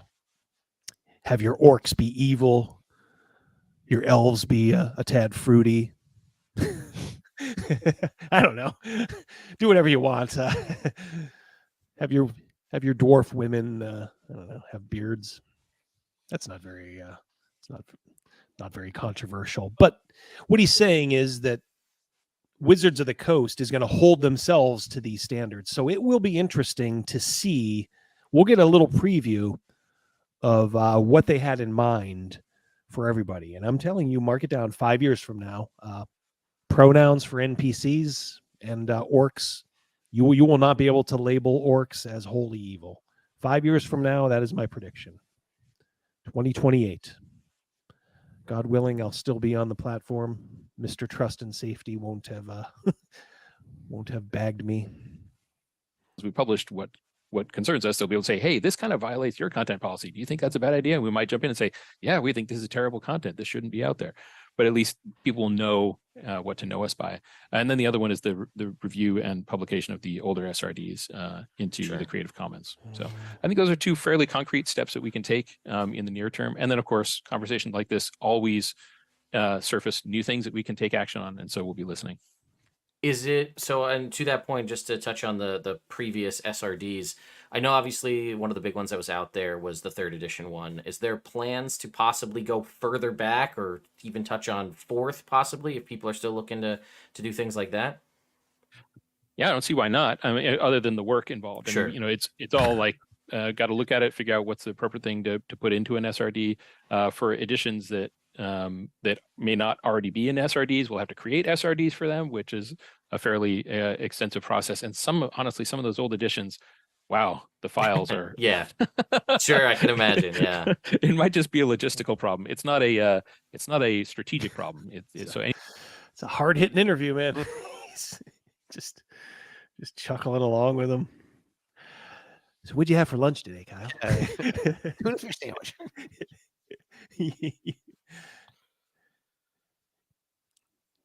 You ever seen a grown man naked? Anything that would hold us up would be more logistical than strategic. A lot of people had brought up that. Oh, God, another wraparound. one of the main issues they had with the OGL 1.1 was, or the 1.2 when that was coming out, was the concept of this morality clause. And I'm glad to hear the admission to say we can't really police everybody else's content, which is interesting because they apparently were thinking about doing that with the 1.2. But they're saying, damn, Ted almost gets it. He almost gets it here. Saying what we can control is our own content. So we're going to put out a content policy of what we consider to be hateful, hurtful, or what have you, and we'll release that to the public. Not only so that if you want to make content for 5th edition or whatever going forward, you know what standards that Wizards of the Coast is holding themselves to. It also gives the community the opportunity to comment and say, hey, you're missing this or that. And it also gives the community a level to hold them accountable. After things we've seen with like the Hadazee and other things, knowing what they say, this is the things that we absolutely won't do. This is considered harmful. This is harassment. This is whatever. That's the one I was. It's the one I was trying to remember. Yeah, Turkish. Yep. And then if you see an instance in a book that violates that policy, you can say, "Hey, you violated your own policy. We can now hold you accountable because we know what you're." Because that's what gaming is all about these days, people. Holding people accountable. I love how he's like, he's going to the mat for, yeah, now you can just, you can police what Wizards of the Coast is doing. And if they're not holding themselves accountable, you can hold them accountable. You may have a tweet that gets 2,000 likes or maybe goes viral. You miserable pieces of garbage. It's what it's all about. It's the online world. I know you're not in the online world, Crazy Mouse. Thank God. That's what these people want. Considering to be, whatever is within your own morality kind of policy. And the other concept, again, is these old SRDs. And interestingly enough, we might be able to possibly get 1st, 2nd, and possibly even 4th edition into Creative Commons. It's just for the editions that didn't have an SRD, because obviously the older stuff didn't have that. They have to actually make one. And then again, that would probably tie into what we talked about before, which is making... Who cares? There's so many clones out there for these games.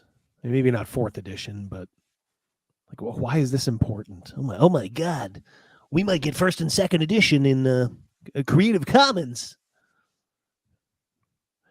Do you ever think you'd hear the word, the phrase Creative Commons this much? No. Crazy Mouse? Yeah, have you heard enough of it? I mean, I get it.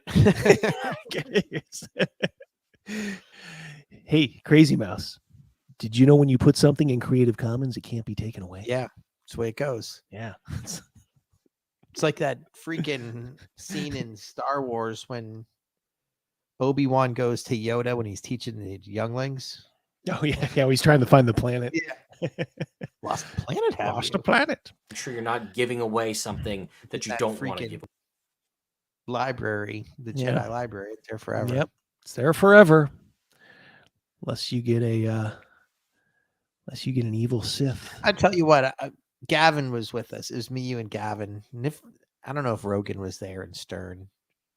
That was the most fun I've ever had in a movie in my entire life. Oh, that was just me, you, and Gavin. Gavin, yeah. We had a private screening. Private screening of Revenge of the Sith. It was literally in its last week in the theater, and we had already seen it a couple times. Yeah. Like, it was good enough. We were like, let's just go. Let's hit it up one more time. It's we'll just have sitting there. We're watching there. Man, there's nobody here. Nobody here. Of course, it's in the last one before the door. That's the way movies go. They start in the big ones and then they just get closer to the exit door. And that's not an exaggeration. There was no one else there. Yeah. So we're like waiting. We're like, this is too good to be true. Yeah. And it was, as soon as the movie started, we're like, there is not a soul here. We got the place to ourselves, man. It was like in your living room in a private It was theater. Unbelievable. Funnest experience. Cutting it up. Oh, it was so good. Yep. Have there been any... In a loving way. I like that movie, actually. I didn't dislike it. As cheesy as it was, I really like that I didn't movie. dislike it. Best opening space battle scene, man. That opening space battle was just awesome. Changes in leadership or in the decision-making processes because people are worried that, again, to your point, if you change or other people in the upper management or wherever end up changing, what's to stop us from being where we are again? Yeah, rock climbing and Sandstorm. That was one of the Hercules movies. I am keep in mind Wasteland, as you can tell by the little silhouette there. I am a Misty. I own all the movies. I actually went to one of the live shows recently. Recently, like 4 years ago. So I got to meet Mr. Joel Hodgson. I would have preferred to meet Mike Nelson. I'm more of a Mike guy over the years. I think Mike's a really, really cool guy. But I got to say, Joel was a pretty good dude. Hard worker. You know Mystery Science, right? Crazy Mouse. You know the original host, Joel, the sleepy guy. Yeah. So we met him.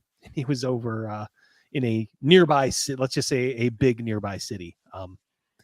And we had the VIP treatment. So he came, he was literally talking to us. We could ask him questions. Yeah. This is like a half hour before the show. And two employees of the theater were kind of off to the side, just kind of like laughing quietly and doing their own thing. It's funny because you think Joel's like this just really nice guy. Like, I'm the sleepy-eyed guy. He's like, hey, trying to do something here. I'm just like, whoa. Joel went from like, dude is a businessman. So yeah, I don't know. Sorry for that. This interview is so boring. I need to sidetrack. The number one thing that'll stop us from being where we are again is the Creative Commons movement. Oh, that should be there instead of the swear jar. Yeah, it just takes the OGL. Yep. So that particular. You guys send me a super chat every time he says Creative Commons. How about that? Huh? I'll be able to quit my job. Mistake is no longer possible. Correct. Because it's just not even there. Now, are other strategic mistakes possible? Yes, of course. And so the main thing that's changed in all this is the game team is now much closer to senior leadership than it was. Okay. It's a little bit of a trial by fire thing, but so the game team is close to senior leadership. Boy, that is one thing you want. You want your creative people making business decisions. That's always a good strategy. Yeah. I mean, just because you're a broken clock and you got something right once or twice. Yeah, the Creative Commons drinking game. Yeah. We've gotten a lot closer to the senior executives through all this as we all work together to get to the right answer on all this. It's done a lot to build instant trust. Keeping in mind that Cynthia Williams joined us last year. Mm-hmm. Dan Rawson joined us. You might have a Cynthia Williams. We have a Charlotte Williams. That's right. I'll take Charlotte over Cynthia. Damn right. Any day of the week. And they're the top two, executives for D&D in Wizards of the Coast. So they've barely got their feet under them in terms of executive tenure. And so we're so she's like a year old. Kyle here is only 2 years old. What a disaster of a management team to have ushered in this whole ridiculous fiasco with the OGL. Why isn't somebody at Hasbro going like, you know what? One of you guys has to go. One of you has to fall on your sword. Pick. Be like the Joker. Yeah, exactly. Like Joker. Yeah. Bust aggressive expansion. Yeah, exactly. Bust a pool cue in half. Throw it between these two. Let's see who comes out. We're having tryouts. We've just now, through this, forged a much closer trust relationship with them, and I feel very listened to at this point by them. The speed with which everybody turned and supported whatever we asked for. I think people saw, when you started seeing my posts and things started moving real fast, the organization really turned on a dime to support us. And so I feel like that kind of working relationship is what's going to protect us from something like this again. So this was interesting, and I think this what's going on here? He changed his shirt. He must have done this later. Wardrobe change. Yeah, wardrobe change. He changed his shirt. Thought of some more questions. Yeah. Thought of 10 more things I should have asked him if I had a set of nuts. He's sleeping in the upstairs room. I don't want to disturb him. Shh, I don't want to wake him up. Double-edged sword, be careful what you wish for kind of a thing. So I guess a takeaway here is apparently it seems to me, based on what was said, that the design team sort of works in a silo separately from the senior executive leadership. And interesting, L. God, L is my is he's like your Snoops. He's my scrounger. Yeah, he's like the army scrounger, or the guy in prison who's like, all right, yep, let me go get I'll get 2 cartons of cigarettes, I'll get new tennis shoes, blah blah blah, and he runs like all the he's Red. Yeah, exactly. From Shawshank. Yeah. Don Rickles and Kelly's Hero. He's got all the inside poop. Cynthia Williams went from Philip Morris selling cigarettes to Xbox selling addictive, to Watsy selling addictive, She's a drug dealer preying on the weak. Well, yeah. The weak-minded for sure, my friend. Now they're going to be working closely together. There was a little bit about getting other executives up to speed, which, that's whatever. But I wonder if some bad things possibly slip through the cracks, like the OGL situation, which is it's a pretty big crack to slip through, or the Hattazy, which I'm going to talk about in a second here. But now that they're working, the game design team is now working with. It's like a guy like, oh man, if only this is like a confessional for him. It's like in the real world when they would when Snooki and them would go in the other room. When they want to vent about somebody, he's like, it's like, dude, all you had to do was ask him these questions. With senior executive leadership, I'm hoping more of the design team sentiment will rub off on the executives. I realize I'm probably asking for a lot there, but at least it may register the conversation a little more, and it might be less of the executive just saying, nope, this is what we're doing. It may be more of a conversation that we can expect things to maybe have a little back and forth, so we don't accidentally have a sprung OGL 1.1 situation where then everybody has to scramble and deal. I get sprung. I don't know. Hey, I got an interview. How about this dream interview?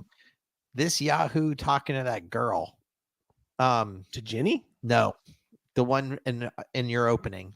The sound of the siren. Your voice goes across the water. To Shanna. Yeah. Oh God. Yeah. Oh man, that would be something. We got to revisit Shanna. I miss her. Don't you? You know who misses her? Rogan. Yeah. We'll get Rogan back on and break down. We are the Shanna fan. We're talking about Shanna fan club. And anybody that is with us from the beginning. Rogan's fine. He has a lot going on, and doing some live streams just was getting hard for him a little bit. Well, yeah. So he'll definitely be back. Yeah, he'll be back. Yeah. Plus, I'm trying to get Gavin in, and I know Sean wants to come in. Sean didn't. He says he wants to come in. You threw him an invitation tonight. He didn't do it.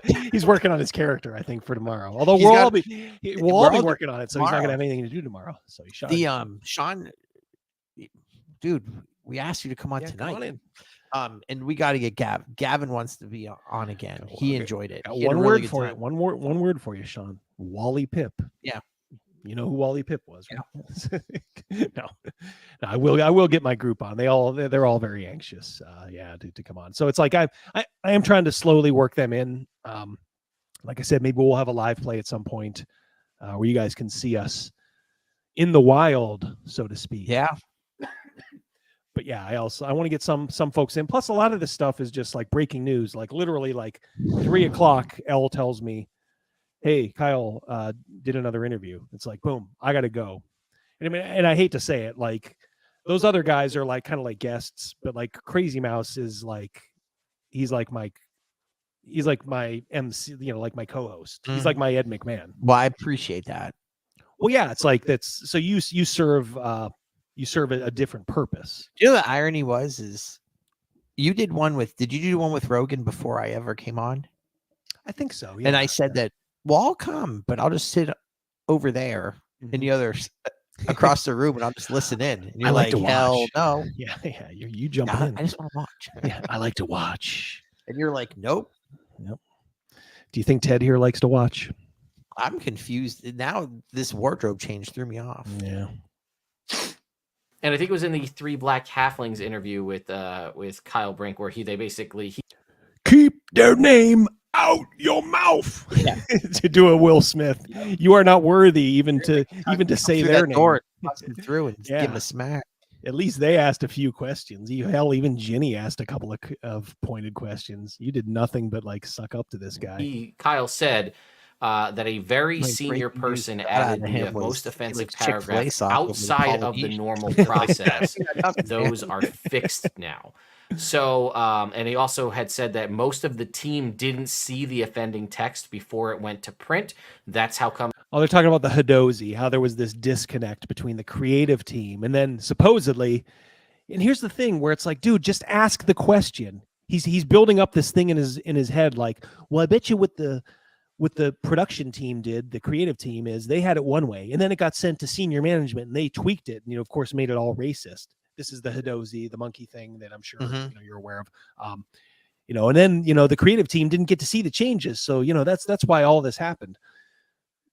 You could have just asked him that. It failed the instead of speculating, you could have learned this information through an interview. This is 50. All right, so let me break this down. This video is 50 minutes. The interview was supposed to be, he had supposedly had an hour with him. Yeah.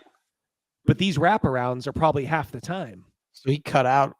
So 25 minutes of interview. So what, cutting room floor. 35 minutes was on the cutting room floor? How useless was that? Inclusivity checks. So I'm wondering if this is that potential siloed situation where the design team came up with the stuff for Spelljammer, it went to the senior executives, they did some changes, nobody saw it till it hit print, and it was already out, and then that's why they scrambled to make that adjustment. That's how, like, putting pieces together, that's how that looked. You wouldn't have to put them together. Yeah, just ask him. You know who has the answers to those questions? Yeah, the guy they gave you an interview with, but you were too chicken shit to ask because you wanted to get your limited edition, Strixhaven dice. 1.4. Yeah. To me, and now that they're kind of becoming closer with the senior executives, maybe we'll get more change for good in that aspect. But yeah, you'll get change, all right. Yeah, take a look at some of the folks on the creative team now at Wizards of the Coast. They are going to be influencing some of the decision making. That's going to go well. Also working hand in hand and may allow the senior executives to force more change, potentially in a way we don't want them to. I noticed that the last 1D&D survey closed on the 20th of January, and there hasn't really been any communications. And again, I think some of it is obviously letting things start to settle out. But has this whole situation we're discussing, has it impacted the playtest of 1D&D, and is it still set to launch when it was planned in 2024? Yeah, I mean, it has impacted the development of 1D&D for sure. I mean, not least of which because the team's been impacted by this emotionally, if nothing else. Sure. It's been hard for them. So the creative team was impacted emotionally, so they can't work on their game anymore. They can't do their job. Can't do their jobs for a year. Can you imagine? Your company screwed up. Okay, all right, so be it. But you're an employee there. Just shut up. Oh my god. That's when Don Draper, you never say thank you. That's what the money is for. Yes, exactly. Oh god, they need someone like Don Draper to go in there and this is the hardest part. When he told the English guy before, like when he was firing him, this is the hardest part. Yeah. Yeah. That was a good show. Oh god, yeah. Mad Men was so good. I don't even know if you could make it nowadays. You'd get protested. Yeah, they really need someone there. Well, I don't know. Their customer base now, they are so hand in hand now because they've just made so many mistakes in the past. They are now sort of beholden to a lot of these folks that are legitimately mentally ill or crazy. So now if somebody did come in, like a Don Draper, like a Bill Parcells or somebody who just wanted to clean house and start over, they couldn't handle it. Instead of saying early on, like, guys, we are in the role-playing game fantasy business. We stay out of all this stuff. Like Troll Lord Games did. Makers of Castles and Crusades, they went out there and when they had a bad employee, they had an employee who had a bad day. And within 24 hours, they said, just a reminder, employees, we make games. We leave all those other discussions to other venues. CNN and shit like that. Yeah. You come here to play games. But no, they are beholden to them now. So they are going to drag WotC down. It is going to be fun to see. And I know occasionally I'll get these comments on my video too. Well, you're leaving D&D. You shouldn't care anymore. I don't, but I'm also a YouTube content provider. And this milkshake brings people to the yard, so to speak. And it's fun to watch because I do have a vested interest in it because of my personal life, political, philosophical philosophy is at odds with these folks. So I like seeing them fail, and I will revel in every minute of it these days because they are making life miserable, not just for us, now for the common person who just wants to be left alone. So yes, I will continue to cover this stuff. Absolutely. Not going to let this go. We will play our new game and have great fun with it, and we are perfectly capable of doing that and also pointing at Wizards of the Coast saying like, look what these idiots are doing. We have lost some feedback cycles in the playtests because if we'd put out a playtest survey during all this, all we would have seen is OGL when we're actually looking for feedback on the content. Right. So that's why we've put pause on it, and now that we're coming clear of that, we'll be able to resume our playtest schedule. And it'll probably be a little denser. There'll probably be more content per drop, I would guess, because we got to make up some ground here. But we're still sticking to our 2024 timeline. Now, regarding what is in the SRD 5.1, I think that was last updated in something like 2016. And I saw a bunch of questions, and I don't know the logistics of adding new things to something that's already been put in Creative Commons, but people are asking additional spells, subclasses. And probably the thing I've gotten more than anything else is the Artificer. Will that ever join Creative Commons for the SRD for 5.1? Should or invent your own in some game. form? Me? Get with some of these people that you know. I honestly, I just wouldn't have the time. But I mean, Greg is doing his own. In fact, he texted.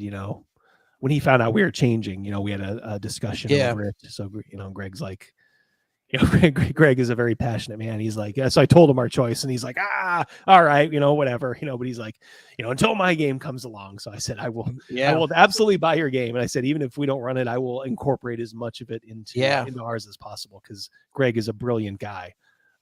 So those are the kind of guys you want making games. I will, like I said, I'm kind of thinking in my mind, I'm planning out like at least a little adventure that I'm going to write. And, the thing is to always start small, make little victories, and see how it goes, but I want to give, I want to give put a little bit out there and see how it goes. So, yeah, I would say maybe look for that this year. I'm not going to commit to a time, but I would say sometime. My own adventure. Yeah, I will. I'm going to try to get something out before the end of this calendar year. And that's as much as you'll get from me. And I can't even promise that, but I'm going to work on it in my spare time. I kind of have Me the and Mrs. plan Double out. D are going to lock you in a room, tell you to get on it. That's right. Yep. Get to work.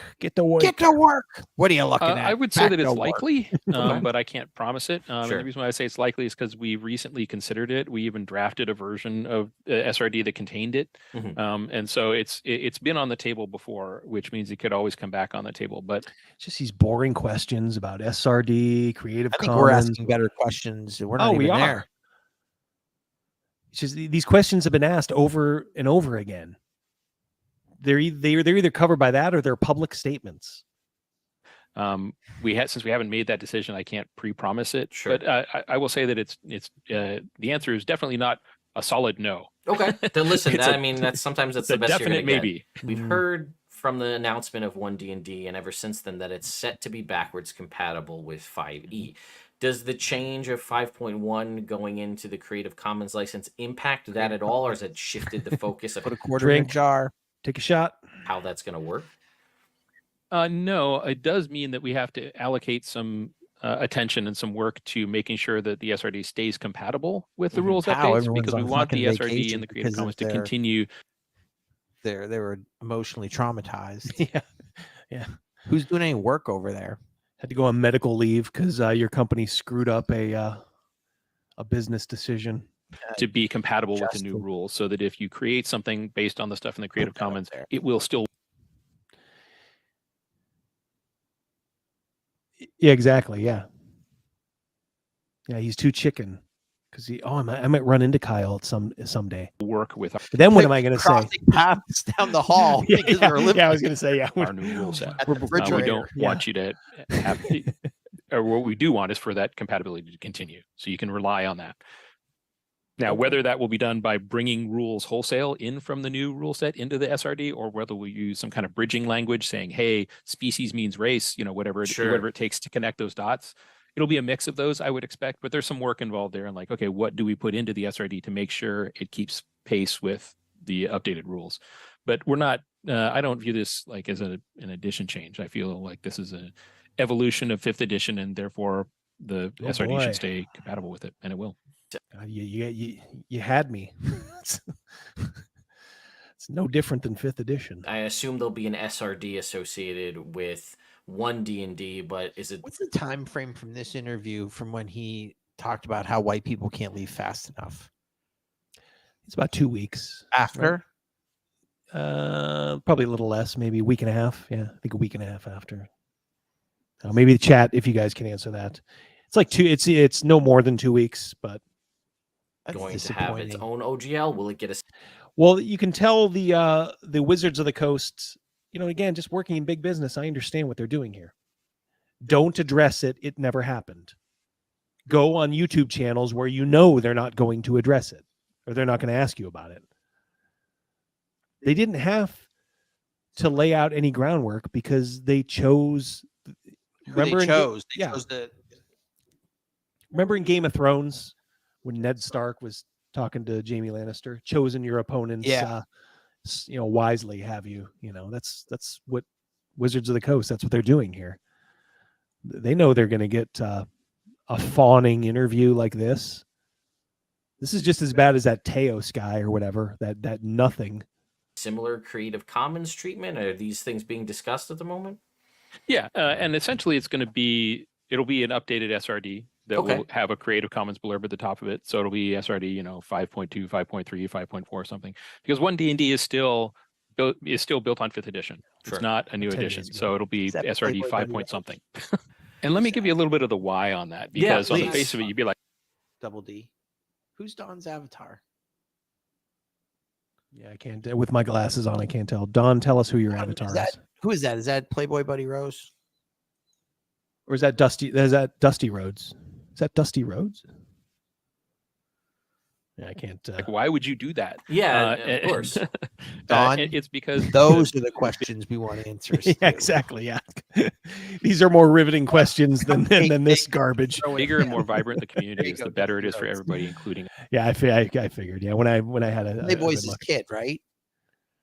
And this new guy's his grandkid. No, Cody. Remember we saw Cody at the the American Dream. Yeah.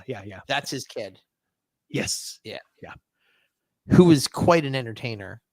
He put on a good show. He did. Yeah. We actually got to see him when he came back to the boy, we're really gonna get rid of the audience here, but we saw a house show pretty soon after he came back to the WWE, and he was really good. He did an impromptu like microphone moment, like, hey, I just want to say how great it's back, and I love being in front of people like you, blah blah blah.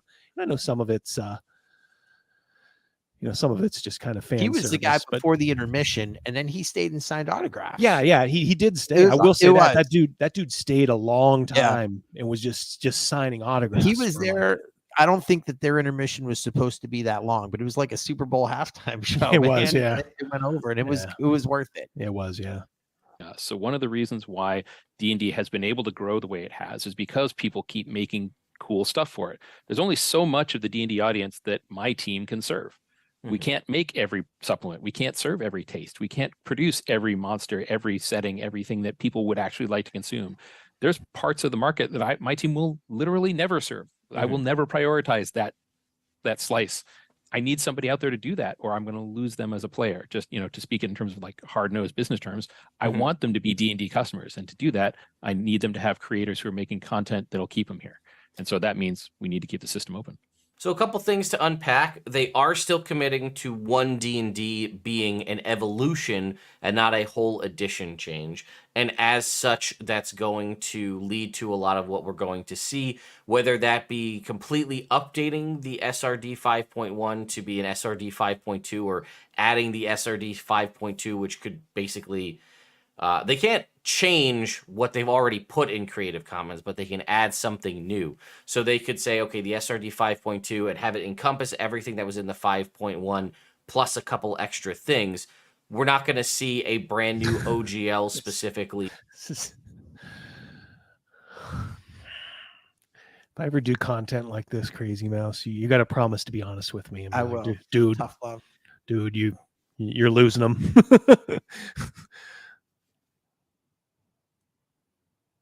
Let's see if we can't just get to the more of the interview here. L talks about Hasbro, but WOTC, Wizards of the Coast for Pokemon. How do you get a Magic too? Yeah. How do you get a Pikachu on a bus? How? You Pokemon.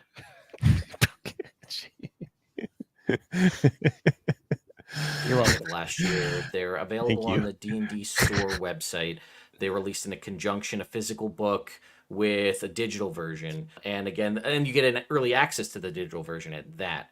Are there any plans to do something in a similar fashion? I think he's talking here about them kind of circumnavigating the friendly local game stores by offering stuff to folks maybe through website and PDFs, and Kyle's about to answer here how they can still support your friendly local game store.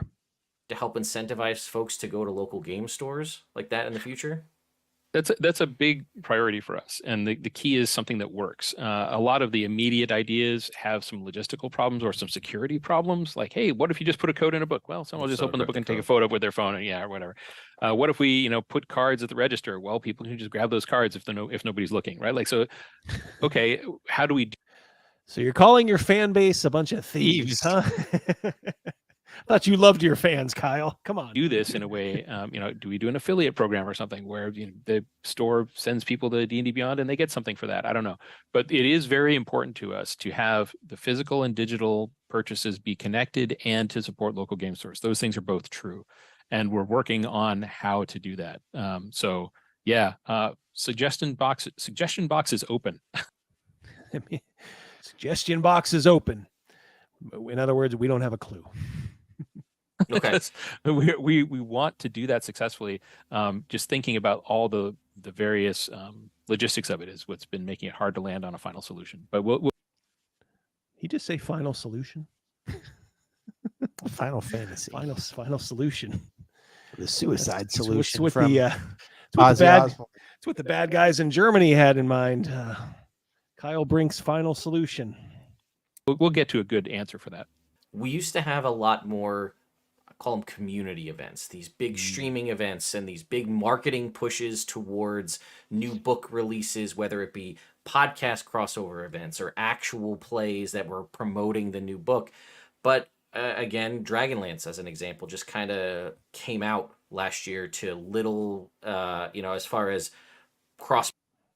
Yeah, he's going to get into Dragonlance, but that is a good point, Max. I mean, so much of this industry is recognizing like you can literally just go type in whatever book you want and then just put PDF in Google search and you will find a link to download it for free. So a lot of this business is built on trust and like, I want to support this company. I want them to succeed. So I will go to the trouble of ordering, a physical book from them, and hopefully they will give the PDF with that. That should just be standard by now, because as I just said, you can pretty much get anything you want as far as PDFs go. There's something about having an actual book. Yeah, it's I agree. We're going through that now, and the book that you were getting for the new campaign, you threw us a link for the PDF, and we've known each other for years and years and years. We're family, but like, you knew I can't stand stuff like that, so I actually have. Yes. Actually, to be honest, the only copy of the so far actual the only book. physical one, which I bought at an earlier point.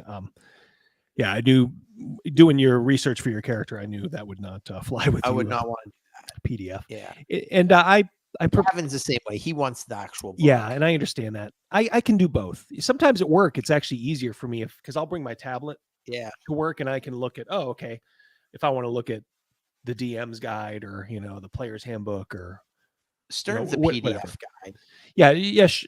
Sean is more of a, well, I don't want to say more of, but he has no trouble with it. Yeah. Rogan probably. I think Rogan has like an iPad. I bet your Rogan. He's probably both. He likes hard copies as well. Yeah, I think it's safe to say all of us like to have a nice physical book in our hands. Just to refer. Well, looking through the new one that we're going to start, I like that it has. It was easy to find stuff, and it had a nice glossary, so you can find stuff. Yeah. Where some of the books that we've used before, you can't fucking find it. I know. Yeah. I will be working on that Saturday during the day. I know I have a birthday party over Crazy Mouse's. But during the day, I'm going to work on writing and filming that video. Yeah. We'll have our first session together too, so I can get my group's, their first impressions and stuff like that. I don't know how much actual playing we'll be able to do tomorrow, but anyway, stay tuned. Early next week.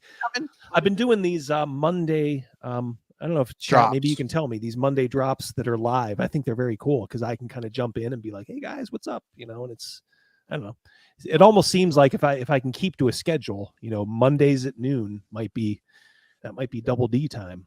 It's a hot spot. That's right. Promotional materials. Is there a plan to kind of put that focus more on the community with things going forward to try to drive that back up to kind of build up that's a good idea because of if people can plan on it. If you know when your favorite TV show's on, they do say that if you want to be successful at YouTube, try to as best you can to stick to a schedule. Yeah. Obviously there's breaking news. This guy's giving you, Kyle Brink's giving you tons of content. Exactly. You and Mrs. Double D send him a Christmas card. To a point. It's becoming pretty repetitive at this point. You can count on him screwing up something every week for you to make a new video for every Monday. I see what's up. The community. We're looking at you, where Kyle people Brink. see Thank D&D. you. I mean, the main lesson from all this is how strong our community is, right? That's the or how stupid you are. That's the most positive takeaway from this last few weeks is how strong and vocal and engaged the D&D community really is. And I think you bring up a good point those are our best spokespeople. Those are the people who are the ones who will do the best job of telling us what's good and telling each other what's good and telling us what's bad and telling each other what's bad. And so I think that is central to any successful, new product release that we do. I'm not on the marketing team, so I don't make those. You just calls, admitted your you fan base is the Stasi of East Germany, literally informing on their neighbors. Yeah, what a great fan base you've cultivated, Kyle. Don gave you some good advice. Don, you don't want to tell him exactly where you're at. Fingers crossed. He popped in at the end of one of my videos, but since then it's been, it's been good. So I don't even want to invoke that man's name, as crazy as he is. Good points. So we've seen, just snippets and teasers from kind of the one D&D launch, and we know there was some back and forth about a VTT policy, and that's kind of been tabled for the moment. So folks have been asking, with the one D&D virtual tabletop, is there any plans to allow folks to create within it, as in almost treat it like a Steam style setup where people can create in it so that people can go and pick up stuff that way? Yeah, I'm not even so much talking about even streaming Monday. Although I don't know, I guess I could. I don't know. Thing is, a lot of it's like crazy. Is Crazy Mouse available? Wednesdays work perfect usually. Wednesdays are good, barring the whole house getting COVID, because the youngest, who actually has called herself Crazy Mouse Jr., before. She has gymnastics. Yeah. Mrs. Mouse takes her to gymnastics. So as long as Mrs. Mouse is available, you're good. Yeah. And it's perfect for me because Mrs. Double D is out of the house. She goes to board Yeah. game club on Wednesdays. So it's, I don't know. I mean, she's upstairs now. So it's not a the huge way thing. organically it just came just perfect seems to be. because even if KG has to work that day, she usually can get a ride no problem. Like I usually can take her, and then her compadre picks her up. Yeah. And then they can go do their quote unquote shenanigans, is what they call their hood rat shit that they do all over town. Hood rat shit. Yeah, the Mondays I was referring to is like the video drops, not necessarily live streams. Although I don't know, we could try some of this stuff out too, see how it works. I don't know. I could even, you know what? I could even do a quick solo stream too on Mondays if that's dead air time. Now I know one thing is I know I do have some Comic Skaters, and I know Ethan does Comic Skate Kings on Mondays, so that's, you know, I'm sure that's not a lot of my audience. I know it's some of it though. So, and sometimes I actually like to watch that. So I would never commit to doing streams full time Monday. Wednesdays would probably be more likely. This one just kind of was last minute thanks to L. So as opposed to, you know, either it being first party or not at all. Oh yeah, we definitely want to have creator tools in there. We're very interested in the user generated content possibilities there for people to be able to create stuff in that space. We're still working out exactly how that will play out, but that is one of the pillars of our approach, is because D&D is fundamentally a creative activity. Everybody who plays D&D is a creator. From the moment you invent a character and start putting a funny voice to it, you're a creator. And then, you know, some of us become DMs and we create more stuff and it's so fundamental to the nature of the game that we've always intended for people to be able to create within that tool. I can't speak to the exact structure, but the short answer is it will not be first party only. So looks like they're looking to support friendly local game stores in some capacity, which is a good thing because I feel like they.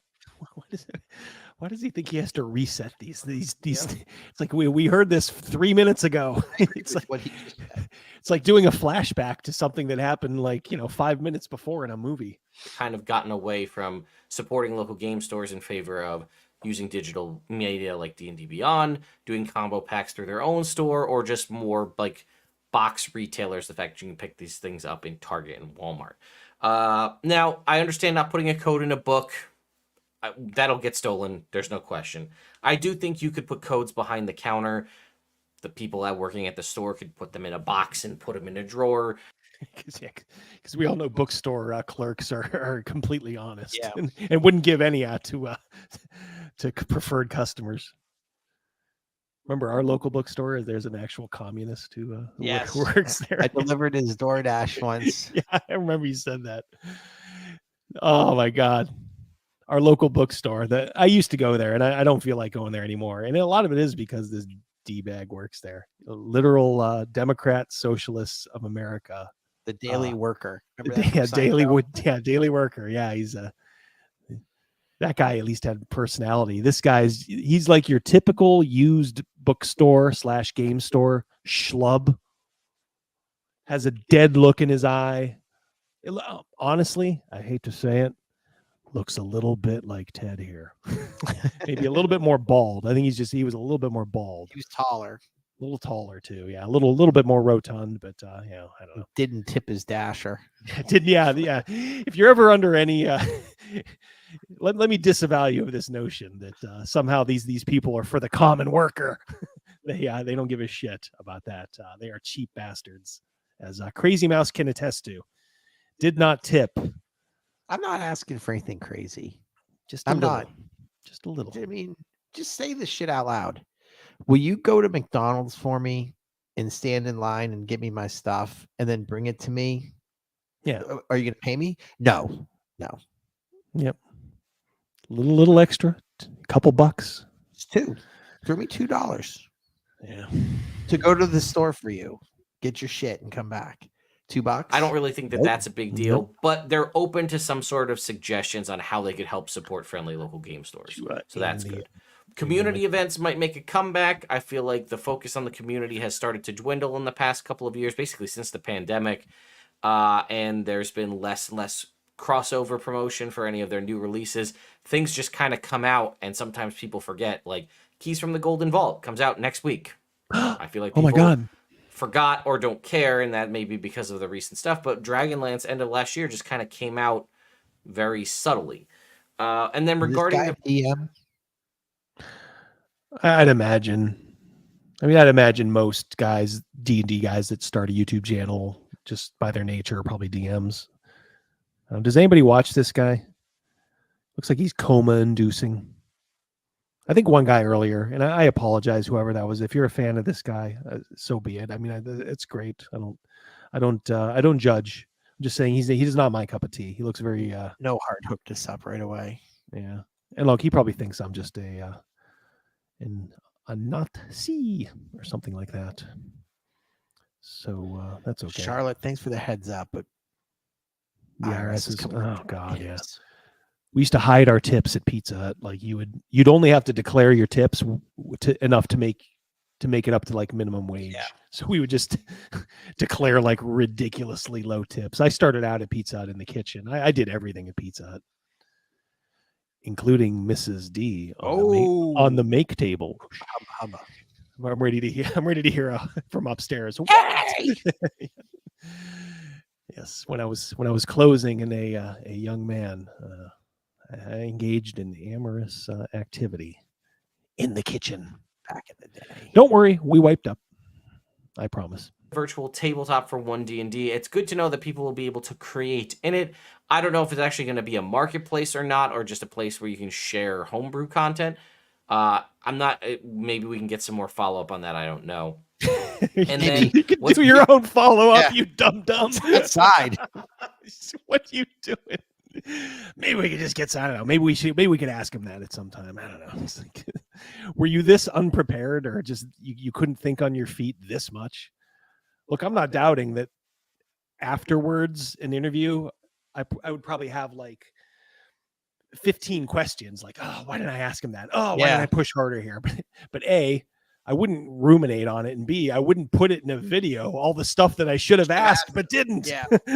Coming up here is I was talking about D&D Beyond, and I was asking, like, is there potential for D&D Beyond to ever become a marketplace, using Steam as an example, where I could pay a license fee to D&D Beyond, however that works, and then now you can get Ted's Nerd Immersion's Necromancer on the DM or on D&D Beyond, and it's fully functional and usable there. The problem is obviously that's going to take a lot of programming, but would there be a potential option for people, third parties, to publish things via D&D Beyond? Now, I don't know also if this becomes like you publish it here, then they have access to all the rights, so there may be more logistics to that.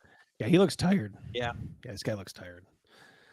I know the feeling. Tired in his head, tired in his heart. Yeah. I mean, I know I look like $1 million in my sunglasses. There are days I look tired too, so I must cut him some slack here. But you're not doing yourself any favor. Kind of dressed a little schlubby. Hair is a little askew. Well, he was wearing his baseball hat earlier, so maybe just his hat head. Yeah, yeah, maybe he just needed that. I'm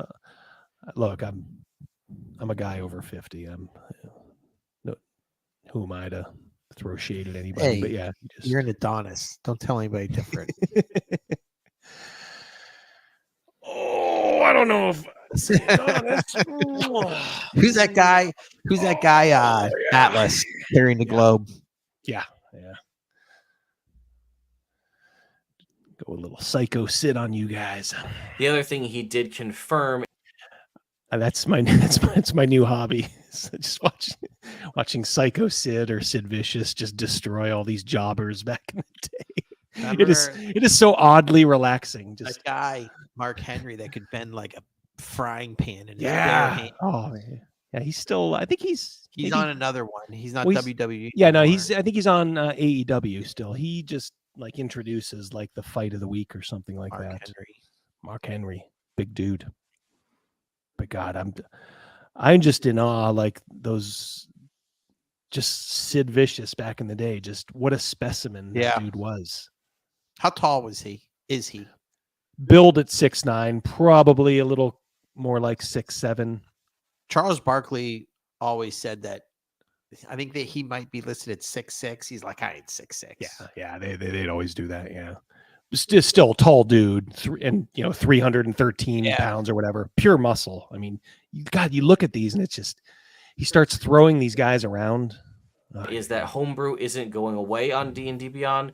You're welcome, by the way. I gave you a little testosterone injection there, talking about Sid. Where it's because Lord knows you need it after watching this dude. Designed for share and share alike. But this next little bit is kind of what he's talking about when we were regarding, could there be a D&D Beyond marketplace in the future? If it became a marketplace, would it open up more options? But it's a good point. It is a good point, because if it were a marketplace, then then I can make a business case for it. And not to put too fine a point on it, but I do have a responsibility to have a business case for things I do. And a lot of my business cases, people will love it and therefore they'll buy it, right? Which is, if that's true, then great. But there also needs to be a business case for it. That's a good point. If there were a marketplace, then that might make sense. I do have a question for you if we can get to it later. Yeah. So the question I have for you is, I have a question for you. Why aren't you asking me anything hard? He's literally taking over the interview now. He's just like, he has such mastery over this guy. He's not even like pretending anymore. He's like, well, I might as well just turn the tables and, run out the clock here. Well, let me ask you something, Ted. Good Lord. If you ever want to know if your interview is going well or not, if the interviewee is turning the tables on you, that's a pretty good sign. What do you think Wizards' best role in the D&D community is? What should Wizards be doing as a good member of the community?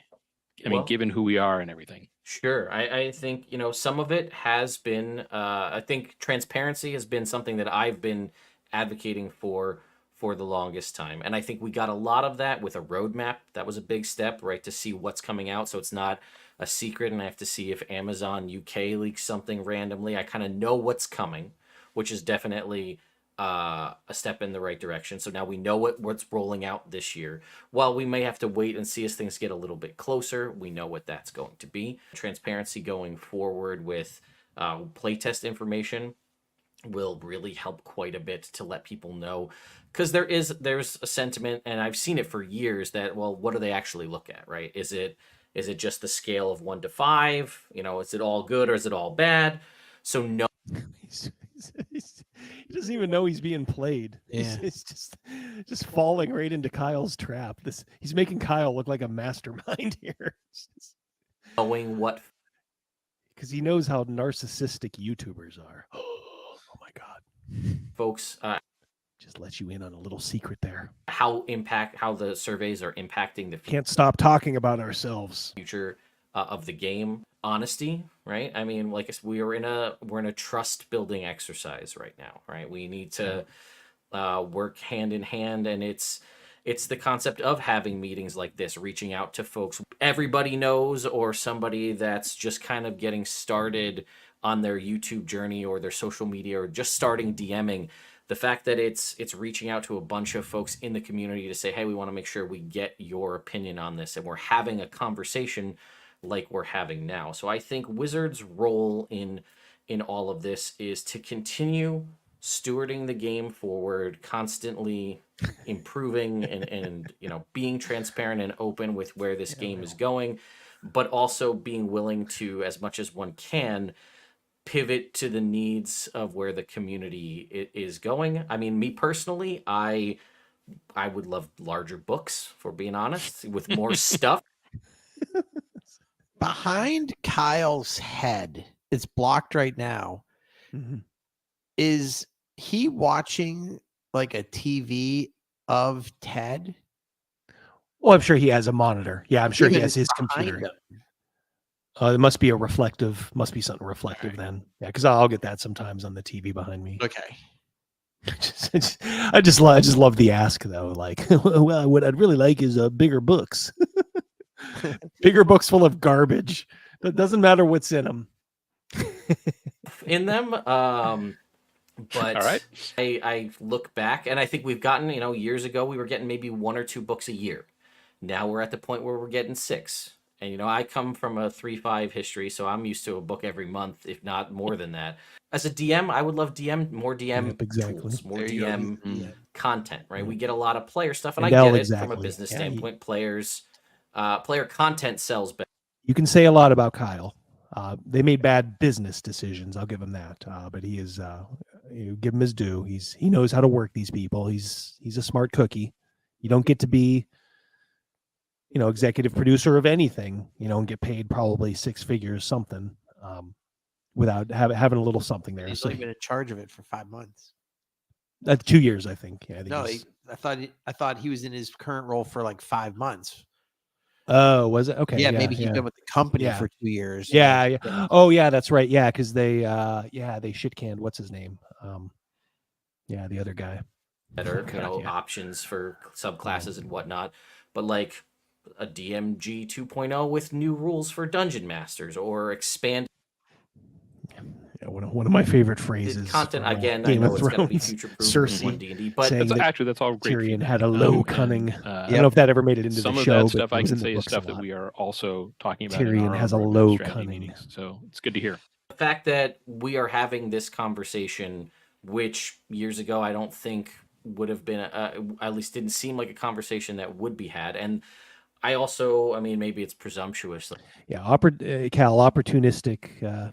It may not mean that you're a genius, but it means that he's smarter than these people.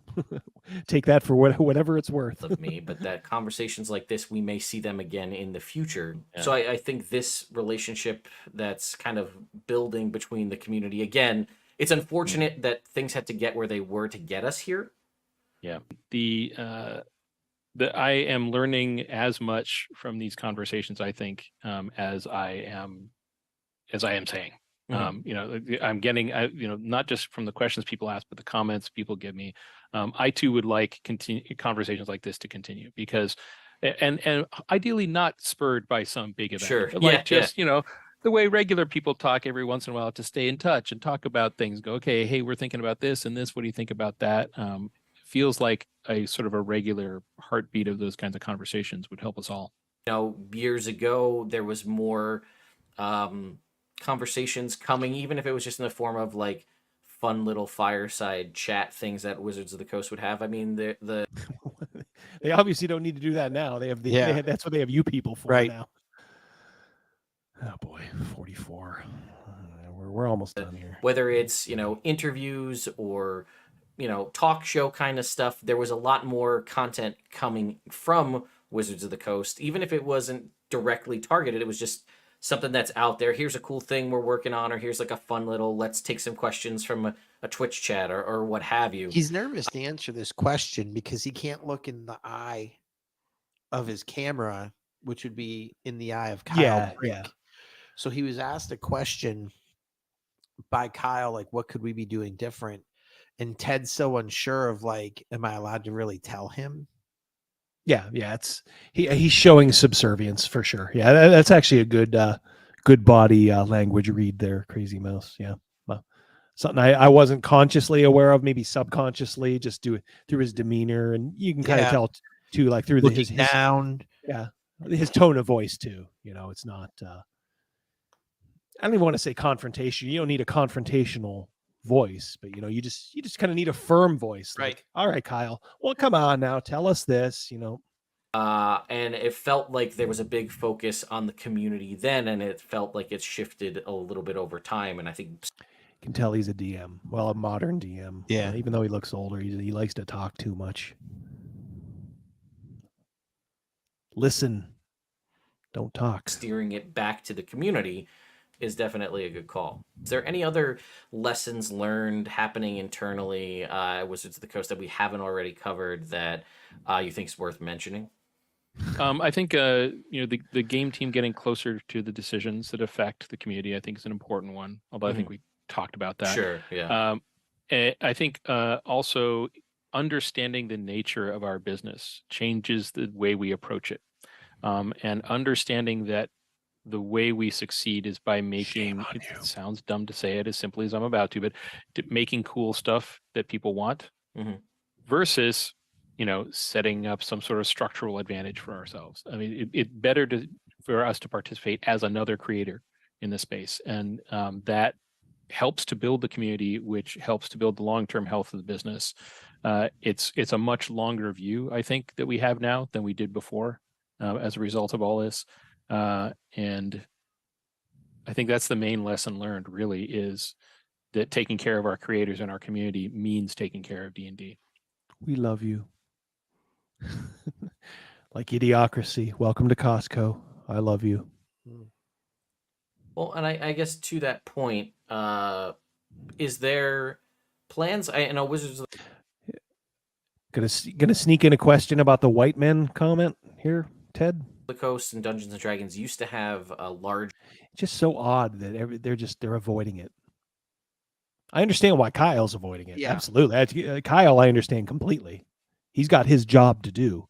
It's your job as interviewers to challenge this shit. And right now you're what, 0 for 3? Well, even if you include 3 black halflings, you're 0 for 4. Not one challenge to that statement. Sure. Or at least a clarification. Right. God, What did you mean by that? just let him at least address it. Let him at least acknowledge that it happened. Because as of now, according to Kyle and Hasbro and Wizards of the Coast, that statement never happened.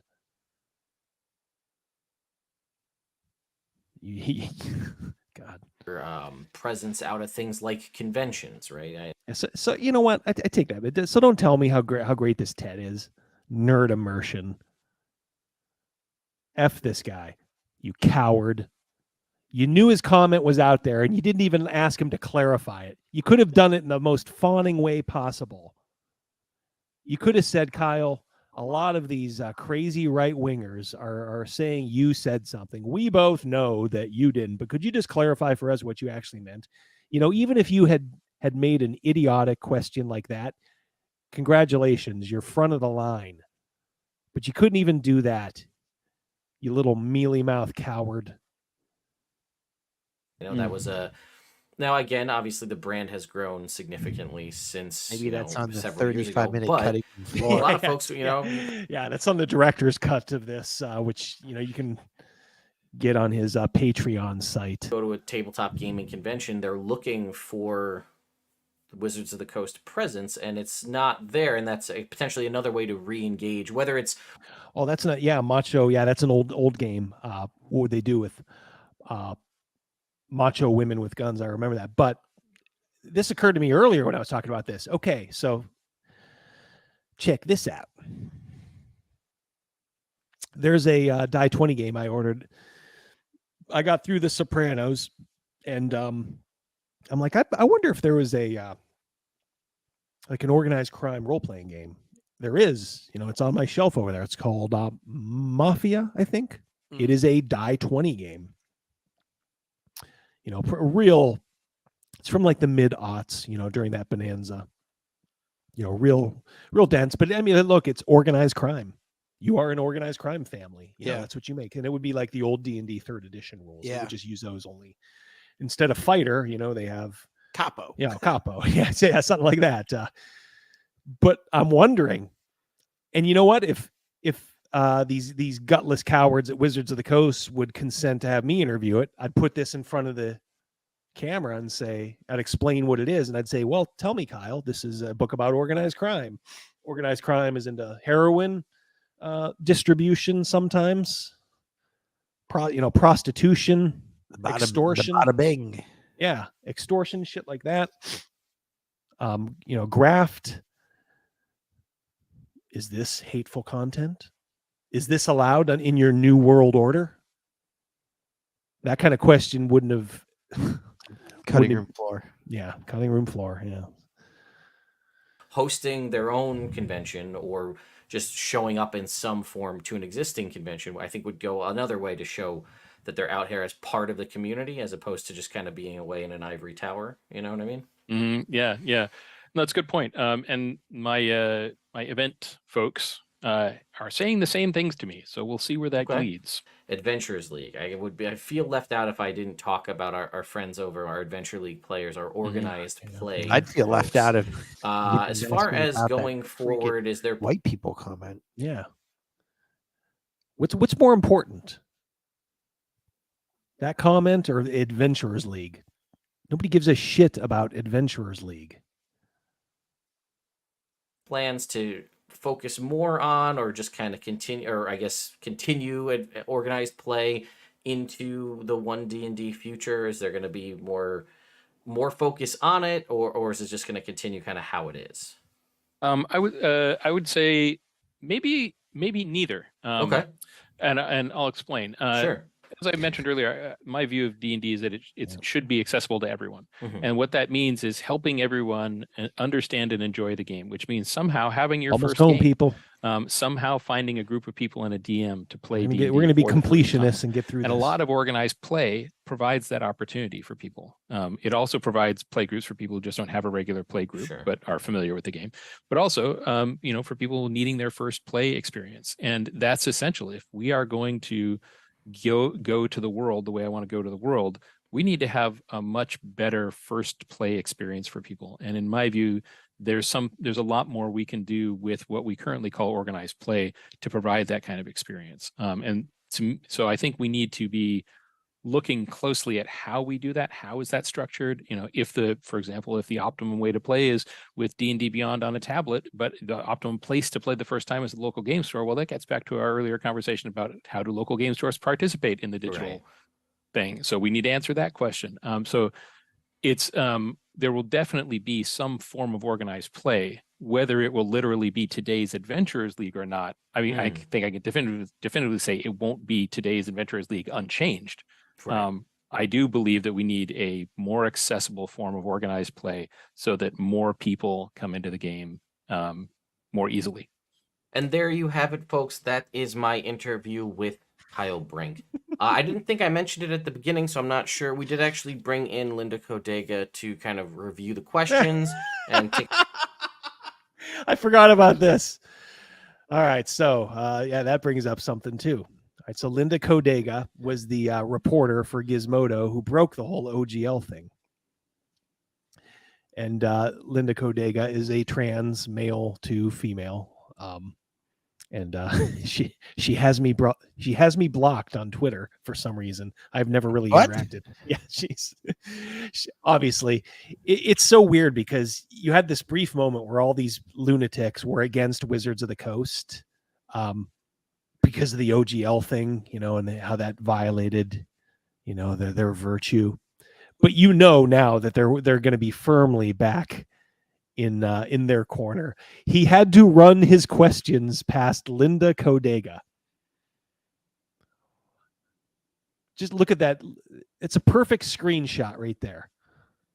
Hold on, I'm going to snip this. Literally going to snip this for something. I don't know. That kind of schlubby look. There we go. He had to run his interview questions first past Ginny, then past that Teos guy and somebody else. And then he had to let Linda Kodega vet it. What does that tell you about this man? Why not just do the interview? Why not prep for it?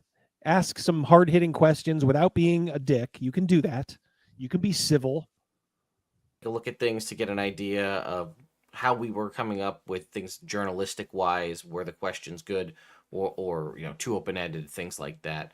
The other thing is I was assured from the Wizards team that if I had follow-up questions or was looking for more clarity on something, that I could just email them. So if anything that came up in what was covered in this video that you're looking for a little more information or possibly more clarity on, feel free to leave it in the comments, and then we can possibly shoot an email over and see if we can get an answer back. But only things that were covered in the video. Yeah. Only things. We'll see how that works. But let me know your thoughts and opinions in the comments down below, and I'll see you all next time. I'll give you my thoughts and opinions. Ted, your interview sucked. It was a fawning piece of garbage. You didn't have the balls. You didn't have the nuts to ask any questions that might have upset the apple cart. And you had to run everything. You were just content to be last and Oh, I gotta have Ginny go through my questions. I gotta have Linda Codega go through my questions. All right. I'll tell you what. I got one last thing we can do. It's very quick. We will watch a 1-minute video to get a little testosterone back. Then we'll call it a night here. Let's get that probiotics with Frank Thomas. yeah. Get a little tea. Now we'll tell you what, we'll watch Sid and Dan Spivey. Skyscrapers wrestling some jobbers in this one. It was the jobber's hometown, so he was underselling. Like he was selling that they were hitting him, but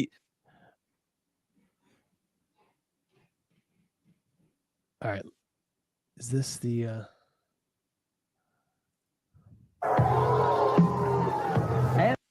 one second here.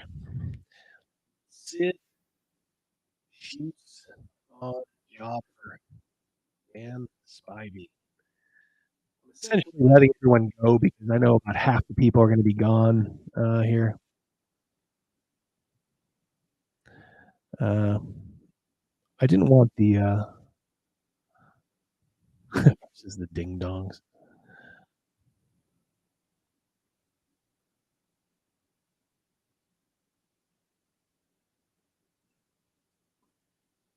All right, we'll tell you.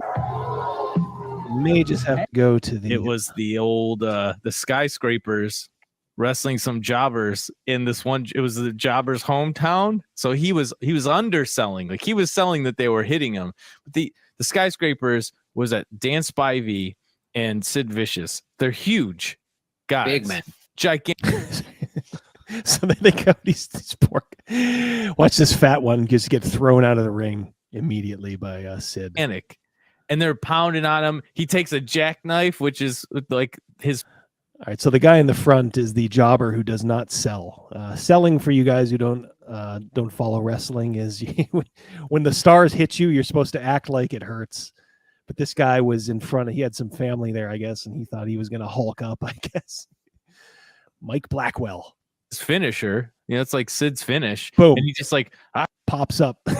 He just like shakes his head and gets up, and then they just start really beating the shit out of him. Knocks Sid over here, which I'm sure he was real happy about. God bless him too. I hadn't seen that clip, and I'll be honest, I didn't. Those are real. Watch it because I knew, like, with the context of what we were talking about, I was like, oh, it's Dan Spivey and Sid against some no-name jobber in like Mid-South, whatever the fuck. I was like, that's gonna be gross. I don't want to watch that right now. He gets his head kicked in. He gets Sid's punching him like full force in the stomach outside the ring after the match, and they're punishing him. Now, normally after the match, God bless. But you should have seen this guy right on the tailbone, not selling their shit properly, and you would understand. That's it was like with there's a kick. There's one for good measure. Exactly. That fat sloppy guy. Except fat sloppy guy was like, they're telling him like this doesn't involve you. Get the get out of here. Yeah, get out of here. We don't have a problem with you. A name guy. I can't remember who it was, but he was a draw in Japan. Like, oh, fat sloppy. These were just jobbers on a TV taping. Oh, did you see that? Yeah. He kicked him right in the head. But it's his hometown. It was his hometown, and it was. They keep saying like, yeah, but it was his hometown. That's the purpose of a jobber. You're like a hometown wrestler. Like, we need somebody to beat up. His birthday, and he had friends and family. He wanted to impress. It's his birthday. Watch this for some happy birthdays to you. His girlfriend. Oh, boom! My God. That's what he said. And boom. Of course, it is your hometown. You are a local jobber. Yeah, it's my that hometown. is where you wrestle. Didn't fly him in. It was the old the skyscraper. That's it. Guys, thanks for coming on tonight. Yeah. Thank you, guys. I don't know what to say. You saw the interview. I'm sorry. Sorry you guys had to kind of sit through that. It was a boring affair, but there were some interesting things said. And I'd like to say that we added value. Did we not? I hope so. I hope so. We did our job by transforming the content. Travis, you just got here? My man. No, dude, 2 hours, 44 minutes. Come on now. It's all right, buddy. We love you. We love all you guys. Very, very much. You guys who just showed up, like Travis, just catch the replay, huh? Yeah. Make sure to like, and for God's sakes, if you're not subscribed, it doesn't cost you anything, right? Free. It's free. And tomorrow we're going to be playing our new game. Next week we'll maybe Double D said he's going to do a video about it. Yeah. I will reveal our choice. And look for something else too. I got a couple things in the hopper, maybe another live stream next week. We'll figure out what that's going to be. And I still have the secret project. That's probably a couple weeks down the road though. We just need help from some others on that. Yep. It's getting other people on the same page. Yep. Which is it's easier said than it is done. And I sure hope you'll know the secret project when you get it. I'll kind of tell you. And boy, I'm kind of falling backwards, and I hope you guys catch me. And we shall see though with it. It's okay though. I mean, it's all right. That'll about do it. I will put the outro up. Speaking of which, did you hear that guy that says the good night, everybody? He's in the hospital for depression. Oh, the senator, our senator. Yeah, he's in the hospital because he had a stroke. He's a very but now he's suffering he's back in today. Oh, is he really? He went in today for depression. Did you hear Bruce Willis? They kind of confirmed he has dementia now. Yeah, bad dementia. I know they said he had aphasia, so you kind of knew it was going there. Yeah, right? How sad that is. I mean, I don't know. I always like his stuff. Good dude. And one of the yippee-ki-yay. I tell you what, all the cool guys in Hollywood, they kind of have that independence, maybe a little right-leaning bent to them, and Bruce was one of them too. So it hurts to lose another guy like that. But oh well, such is life. Treasure your time here because you don't know what's going to happen. All right, guys, that is it for Crazy Mouse. I am Double D. I will catch up with you soon. You guys enjoy the rest of your night. Everybody in the chat, thank you for coming. Cal and ANN, thank you guys as always for keeping a handle, slaying the porn bots and all that. We will catch up with you guys very, very soon. And until we see each other again, you guys have a great, great rest of the night. Goodbye. Peace.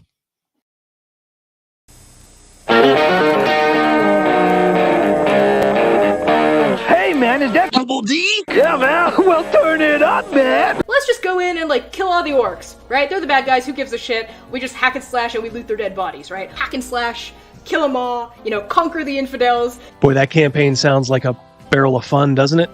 Mazes and monsters is a far-out game.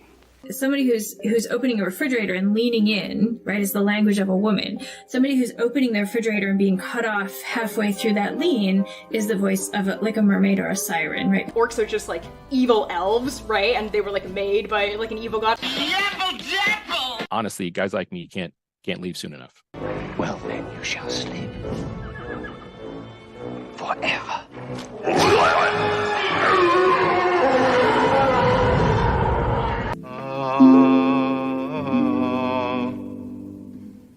Bitter dregs. We want this dwarf to be the dwarfiest dwarf. Right. We want the elf to be the elfiest elf. And just the dashiest dash of Tabasco. Their voices need to carry across water. I'm a creative. It's a huge drain, right? Because fans can be awful. Costa del X, Lutherville, Marina del X, Otisburg. Otisburg? Where's this monster? She's got her own place, man. Otisburg? It's a little bitty place. Otisburg? Okay, I just wipe it off. That's all. It's a little town. Okay. We'll do it live. Okay. We'll do it live. Fuck it. Do it live. I'll write it and we'll do it live. Fucking thing sucks. In 5, 4, 3. Great sandwich.